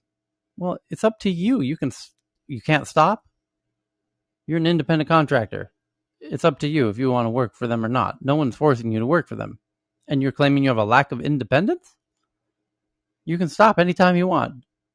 In their day-to-day work, drivers say it feels as though they report to managers at GoPuff's fulfillment centers who are classified as employees by the company rather than just dealing with the whims of an app, as is the case with other gig economy services. Because they have to interface with a boss, which they don't want. They want the autonomy of just being like an Uber driver. These managers control how many shifts to post to meet demand. Some workers said they communicate with managers using Slack and notify them when, for example, stopping for gas. As GoPuff drivers, we work on set shifts. We have no ability to reject orders or even to report. Managers who control almost every aspect of our work, from what jobs we get to whether we're fired, a group of workers said last month in an open letter done in collaboration with Working Washington, a Seattle-based workers' rights organization. And again, it's the fucking unions in both examples. Tyler, can we walk back that statement again? It's like the boss controls what jobs they do and whether or not they get fired. I mean, I know it's 2 a.m., but Jesus Christ. According to Working Washington, several hundred drivers have since signed on to a letter. Yep, that's how it starts. You start unionizing with a signature collection so that you're giving a strong indicator that you're willing to unionize without actually saying you're going to unionize and getting yourself fired. In response, GoPuff said fulfillment center managers do not have managerial authority over the drivers. Yep, and nobody claims they do. The company said workers have the choice for whether to secure shifts, which are eligible for minimum pay guarantees that can provide baseline earnings, etc. So it's unions trying to unionize GoPuff, just like they're trying to do Gorilla in Europe. And the unions then use the media to run stories like this. So there you go. That's the similarity. Did Charles raise his hand? Is Charles in the audience? I haven't seen Charles. Yes, Yeah, there he is. Charles.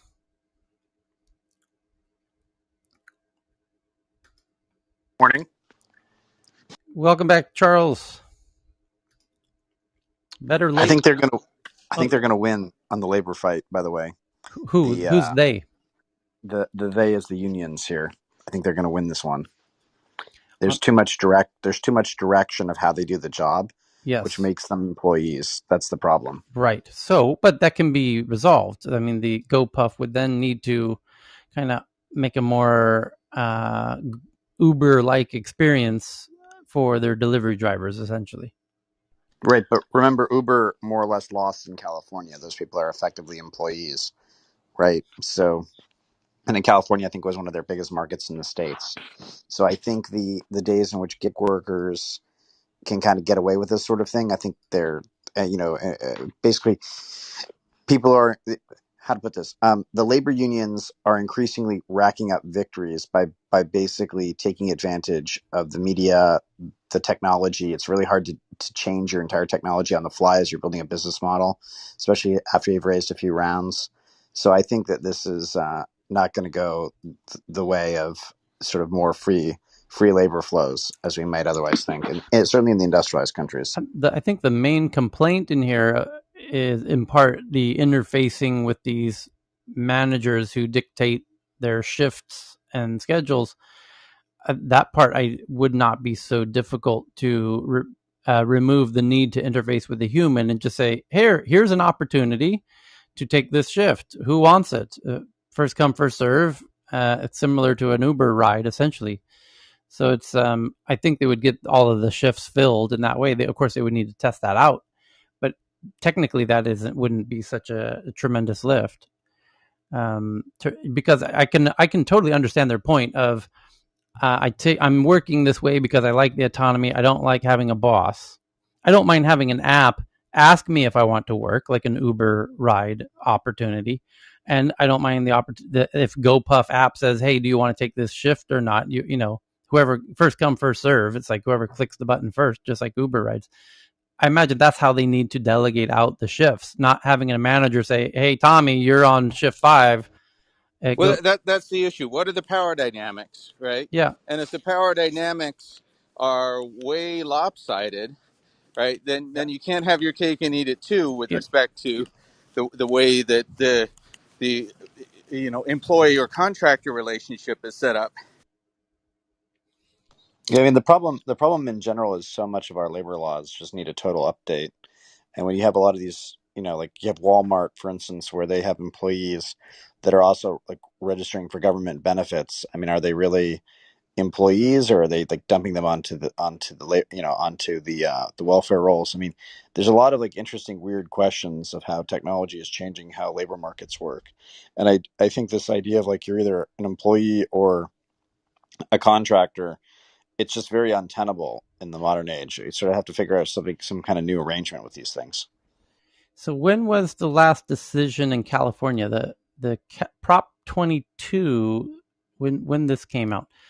At the very end of 2020, so less than a year ago, California voters approved Prop 22, which exempts Uber and Lyft from having to classify their workers as employees. Right. My recollection, though, is that even though that went into effect, it's still being litigated now. So I don't think it's totally changed, but I could be wrong about this. My recollection is it's still going through the courts still. Yeah, Uber and Lyft have threatened to leave California if they were forced to classify their drivers as employees. So even if they are to lose the appeal, and of course then there will be this endless chain of appeals. This could go quite high. Is it going to the California Supreme Court or something? I imagine. I don't know, but when I was last in California, the price of an Uber was like 80-90% higher than it was a year before. Absolutely, the prices of Chris has said that as well. The prices have gone sky high in many areas. There's no like regular, like, normally you could have a super shuttle that's running like clockwork everywhere in Southern California, and now they're just not even running anywhere because Uber's just totally destroyed them. So if they were to shut down in a state, if they were to lose, of course they would, because they can't risk it spreading to other states, and they have to send a signal to the unions. Okay, you won California, we shut down California. Go ahead, try another state. Let's see what happens. And so I don't know that the unions would continue to push and invest if the response is that they'll just stop doing business in that state. Well, this is a long-term issue that has so many different facets that have to be worked out, right? The fact is that the very relationship between the person providing the labor and the person offering the opportunity to work, right? It's undergone the most serious transformation that we've seen, ever. Right. And as long as that's still in this fluid stage and many, many different things are possible, but yet there are tax and regulatory, and when you think of all the different control points that have traditionally existed that aren't really able to cope with the fluidity, right, there is so much still to be worked out. It could well be that these business models don't work in all areas too, which of course would also be, we would ultimately see in the stock price. Yeah, but the autonomous vehicle bit is coming within set confined geographies, like grid-like little geographies, like Westwood, California. Santa Monica would be actually not so difficult. So everybody keeps saying, it's always it's happening. 5 years. I can name 20 cities right now that are actually doing it. Yeah, I guess. I mean, no guess. I'll name the cities. I'll show you the headlines with with videos of the vehicles on the ground. I mean, the NHTSA case right now, the Department of Transportation investigating Tesla, I think, is a sign of things to come. Waymo is live doing autonomous taxis in San Francisco today. Interesting. Have they hit anyone yet? Or no. I imagine. Not only do I imagine we will hear about that within less than an hour if that should happen, I imagine there are companies trying to make that happen. Yeah, that would be interesting. Yeah, but that was, I think, a test that they're not the license they got in California. At least the article I read a couple of weeks ago or something, that they could do voluntary kind of passengers to just do kind of testing. It's not. I don't think it's for work. It's not. They cannot charge or anything like that. It's still on a testing kind of getting a license for having those autonomous cars in restricted areas. I think that's what I read. So here's a related headline that Cheryl just sent in just now. 7-Eleven in Japan to do home delivery from their 20,000 shops. I imagine human though. This isn't about autonomous, but it says. I see the Waymo story today as of 27 minutes ago. Alphabet's Waymo has started self-driving rides in San Francisco for the public. Operators are in driver's seats with hands on their knees, but prepared to steer in an emergency. So they haven't eliminated the driver yet. Because they have saboteurs who are going to jump in front of those fucking cars. You can bet your fucking life earnings on that. Yeah, probably. So 7-Eleven plans to expand its delivery service to almost all of its 20,000 stores across Japan, bringing products to customers' homes in as little as 30 minutes after receiving an order via the internet, a company source said Tuesday. By the way, this is already happening in Thailand. We have this in Thailand. And Thailand has way more 7-Elevens than Japan. So 7-Eleven in Thailand is not thought of as like this futuristic city or whatever. The issue is 7-Elevens are so key to life in Thailand, and they are so dominant. They don't have any competitors in Thailand the same way 7-Eleven in Japan has Family Mart, Lawson's. What's another one, Cheryl? Sunkus. Huh? Yes, everything. Seiko Mart. Mini Stop. Yeah. Yes. So the big one is Family Mart and Lawson's and 7-Eleven. 7-Eleven. 7-Eleven. Ikebun. So 7-Eleven is the big one in Japan, and yet in Thailand, there's only 7-Eleven. It's just they dominate. I mean, I would estimate half of everybody's money goes to 7-Eleven in Thailand, and that's how big of a thing 7-Elevens are in Thailand. And so Thailand, because during the it wasn't a lockdown, but during COVID, people didn't want to leave their homes. 7-Eleven said, hey, we will bring it to you, no problem. Here's our phone number. And they started posting their phone numbers at the cash registers. Just call us for your next order. And people have been doing this. And Lakeisha and I were wondering, this has got to spread because it's so successful in Thailand. And that's why I'm surprised Cheryl just sent in the headline that Japan's now going to do it for their 20,000 stores. The largest convenience store operator in Japan hopes to boost profits and amid growing demand for home delivery with people refraining from going out due to the coronavirus pandemic. A total of 550 stores in Hokkaido and Hiroshima Prefecture and Tokyo are conducting a trial. The trial ended expected to expand to 1,000 outlets mainly, blah, blah, blah, although the service will be left to the discretion of store owners, so it's the same as Thailand. The majority of stores will likely introduce the system by 2025. The difference is all 7-Elevens in Thailand are owned by one owner. Around 2,800 food items and this daily product will be delivered. Yeah, nothing is left out from the store. Membership registrations required. That's interesting. We don't have that. And accepted currently Genie, a Tokyo-based subsidiary in Gifu, partly provides delivery service. Rival convenience store chain operator Lawson has already started to deliver daily products as well as drugs without a prescription via Uber Eats. So Lawson, which is a competitor to 7-Eleven in Japan, is working with Uber Eats for delivery. That's interesting. The other interesting thing in Thailand is in 7-Eleven, it's the actual cashiers who bring you do the actual delivery on their personal bikes, their motorbikes. And what's interesting about that was but that's a temporary thing, right? That was improvisation. We've had it for over a year nonstop, and there's no sign of it slowing down. In fact, people are doing it more than before. That's why we're saying now this has got to get adopted elsewhere because it really has a nice product market here fit in Japan. And 7-Elevens, when it first started, when people stopped going out as much, I think I know because I go to 7-Eleven at least twice a day. Initially walking into the 7-Eleven, there was a notable lack of customers, and the team members were standing there doing nothing because they usually have about 5 people working inside, and they were just sitting there doing nothing. And then they realized, well, if our team members are standing here doing nothing, they're employees. Either we lay them off or we put them to work. Stores started putting up their phone numbers. We'll deliver it to you. You text message in. Everyone uses the Line app here in Thailand. It's the main messaging app. So they put their Line number. You send them a Line message. They bring you your order, usually within 10 minutes. So depending on how far you live, of course, but the staff, the actual store cashiers, get your order, throw it in a bag, throw it on their bike, bring it over to you.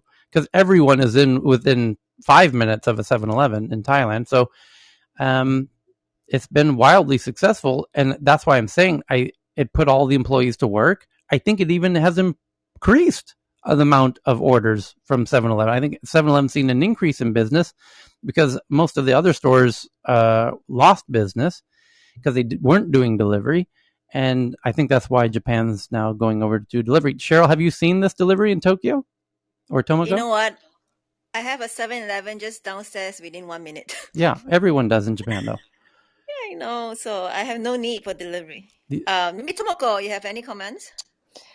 I don't have any 7-Eleven store near my house, so I have no idea. Where do you live that you don't have a? Well, you have a.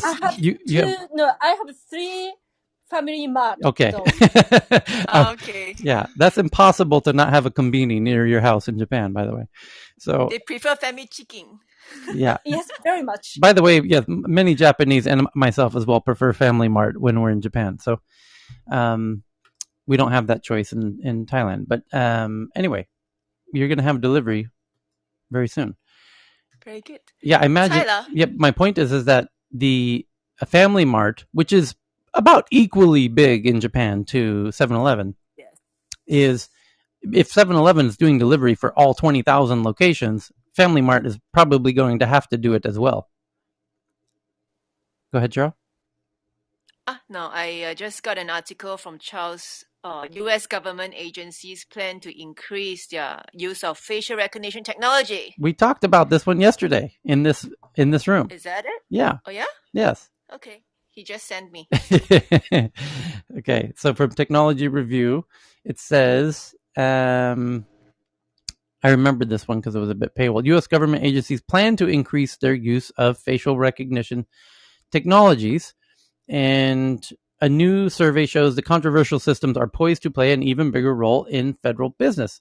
A 90-page report published Tuesday by the U.S. Government Accountability Office, the GAO, details how federal agencies currently use and plan to expand their use of facial recognition systems. 10 of 24 agencies surveyed plan to broaden their use of the technology by 2023. 10 agencies are also investing in research and development for the technology. The report is the outcome of a study requested by Congress on federal agencies' use of facial recognition during the fiscal year 2020. It characterizes the use of the technology as increasingly common, with most agencies surveyed using it for cybersecurity, domestic law enforcement, or physical security. The report also asked all agencies that participated in the study about their future plans for facial recognition. No doubt they're going to use it. It's the best. If you are in the business of looking at photos or videos to figure out what happened, you would be a fucking idiot not to use this. What are you going to do? Look at a video and be like, we now have a male suspect about 5'8", could be anywhere between 20 and 60 years old because they're wearing a mask and a hat, and they have denim pants and a red jacket. Your odds of catching that person are 1 in, I don't know, 200,000. And then you add in facial recognition, and now, we know who it is. Oh, we just saved ourselves a year of waiting for somebody to try and figure out who that person was, of hoping that another person matching this description walks into another similar scenario, commits the same crime again. And then this time we luckily had another camera that caught their car license plate. Like that. And it's like, do you want us to set up in front of the house? And it's like, no, we're just going to run the Ring camera net. Yeah. Let's go send a team of police driving around the city for months looking for this person, or we can use this app that just tells us who the fucker is. I wonder which one we're going to use. Maybe Chris. There was a crime. Somebody just broke into my house. Right? We have them on camera. Right? So to figure out who it is, we could put up signs all around the neighborhood. Right? And hopefully somebody turns them in. Or I use this app who just tells me who the fucking person is. Which one are we going to use, Chris? So in the early days of Clearview, I used to just wake up every morning, go for a walk, have a coffee, and then solve a crime and send it in. Because there'd be all these like law enforcement agencies that would put up like, do you know who this person is? And it's like, well, let's find out. And like in 5 minutes, I solved a whole bunch of crimes every morning for going on like a month and a half. And it was kind of ridiculous. And I sometimes wonder if like maybe that's the solution to a lot of these problems, is just handing it to responsible people for 5 minutes at a stretch to solve these crimes. I wonder if you could have how much monetization, like if you were confident in finding the person and there was a reward, and you said, you know what, I see how much your reward is. I have the person. I know exactly where they are. I can lead you right to them if you double the reward. And then figure out how much you can monetize in a month of doing that with a small team. The source community like Bellingcat and all that sort of stuff that's going on right now using satellite imagery. I mean, I think that could very well come into play. And you saw with the so-called sedition hunters, where they were hunting down people who were involved in the January 6th riot.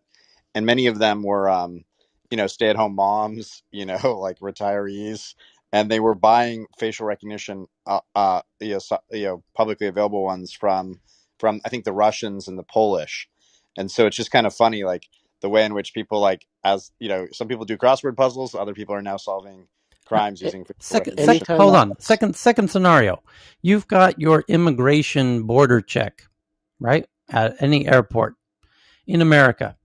and you've got people leaving Afghanistan, right?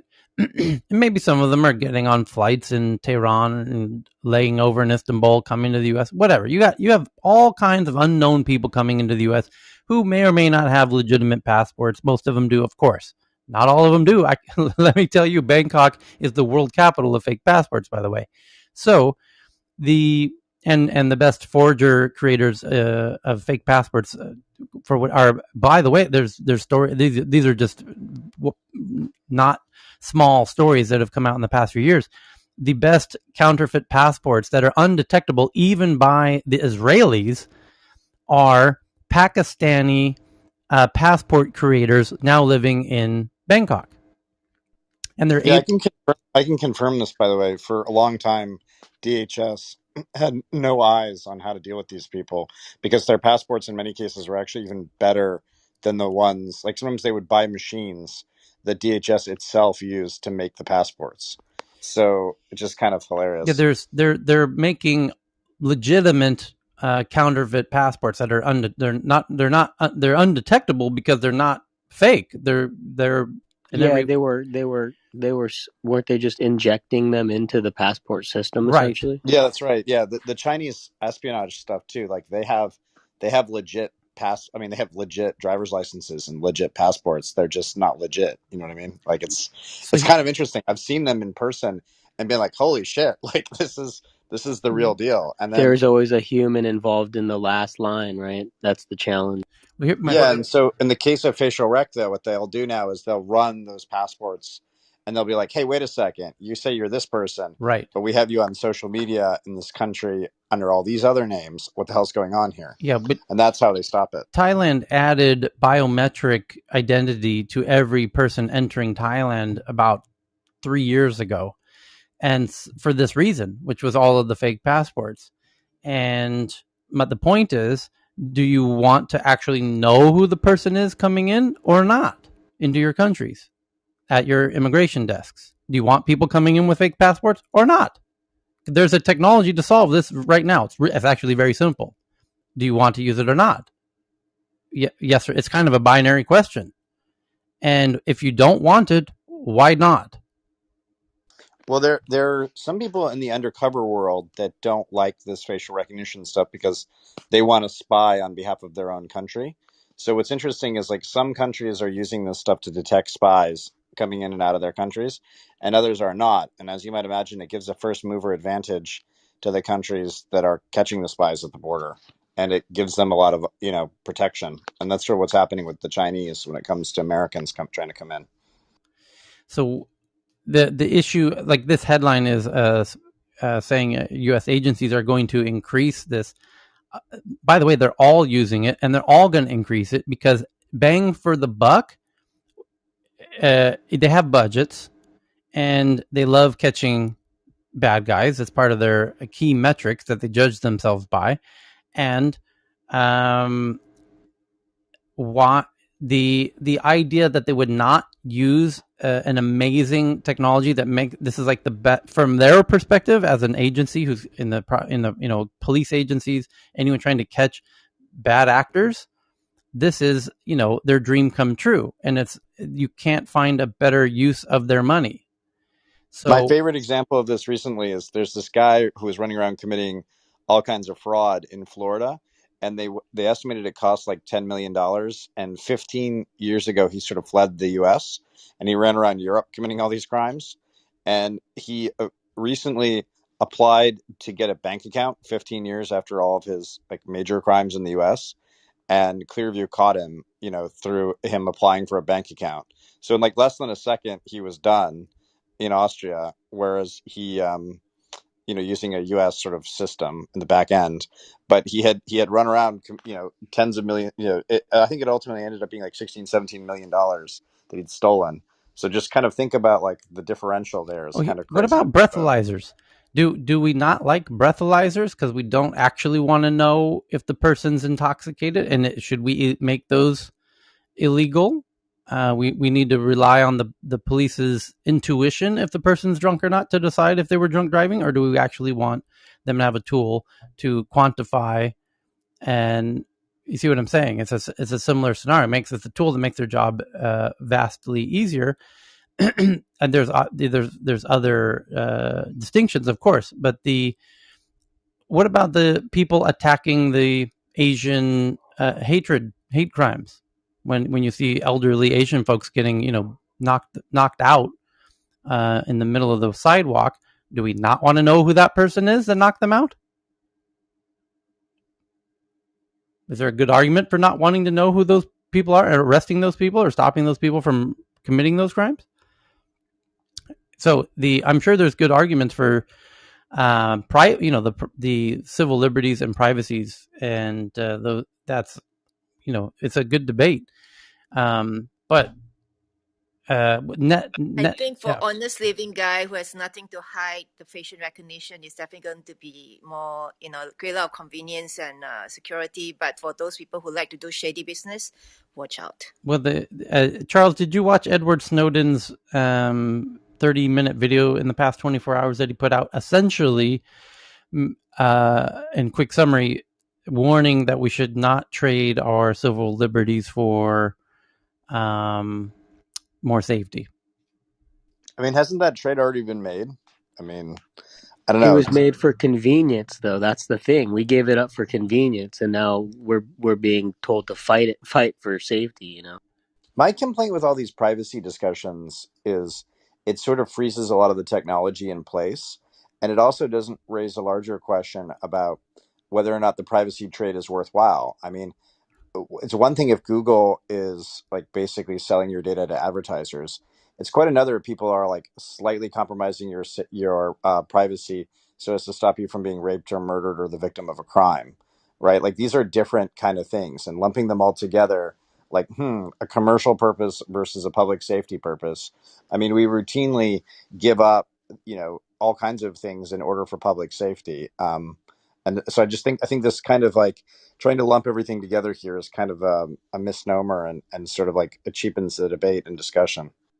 Yeah, well, the problem is that the very conception of privacy is based on the fact that during the post-war period, with the growth of cities, we had the illusion of anonymity, which then we ascribed this we called this right privacy, when in fact we leave traces of ourselves all over the place, and anyone that's lived in a small town can tell you that the concept of privacy, it doesn't fundamentally exist. It's an illusion that we create. The real underlying issue is who gets the power to use the data that gets collected, and how is it being used. And if we could get away from, the problem with the privacy debate is that, we're basing this on this conception of privacy that's unhelpful.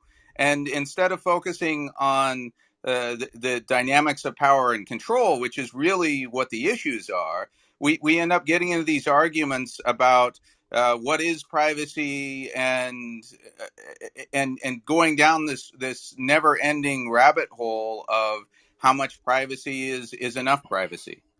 And I should say too, this is not a. It's Asif here. I think what Charles said is spot on.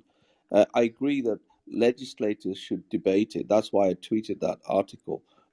But we employ police to keep us safe.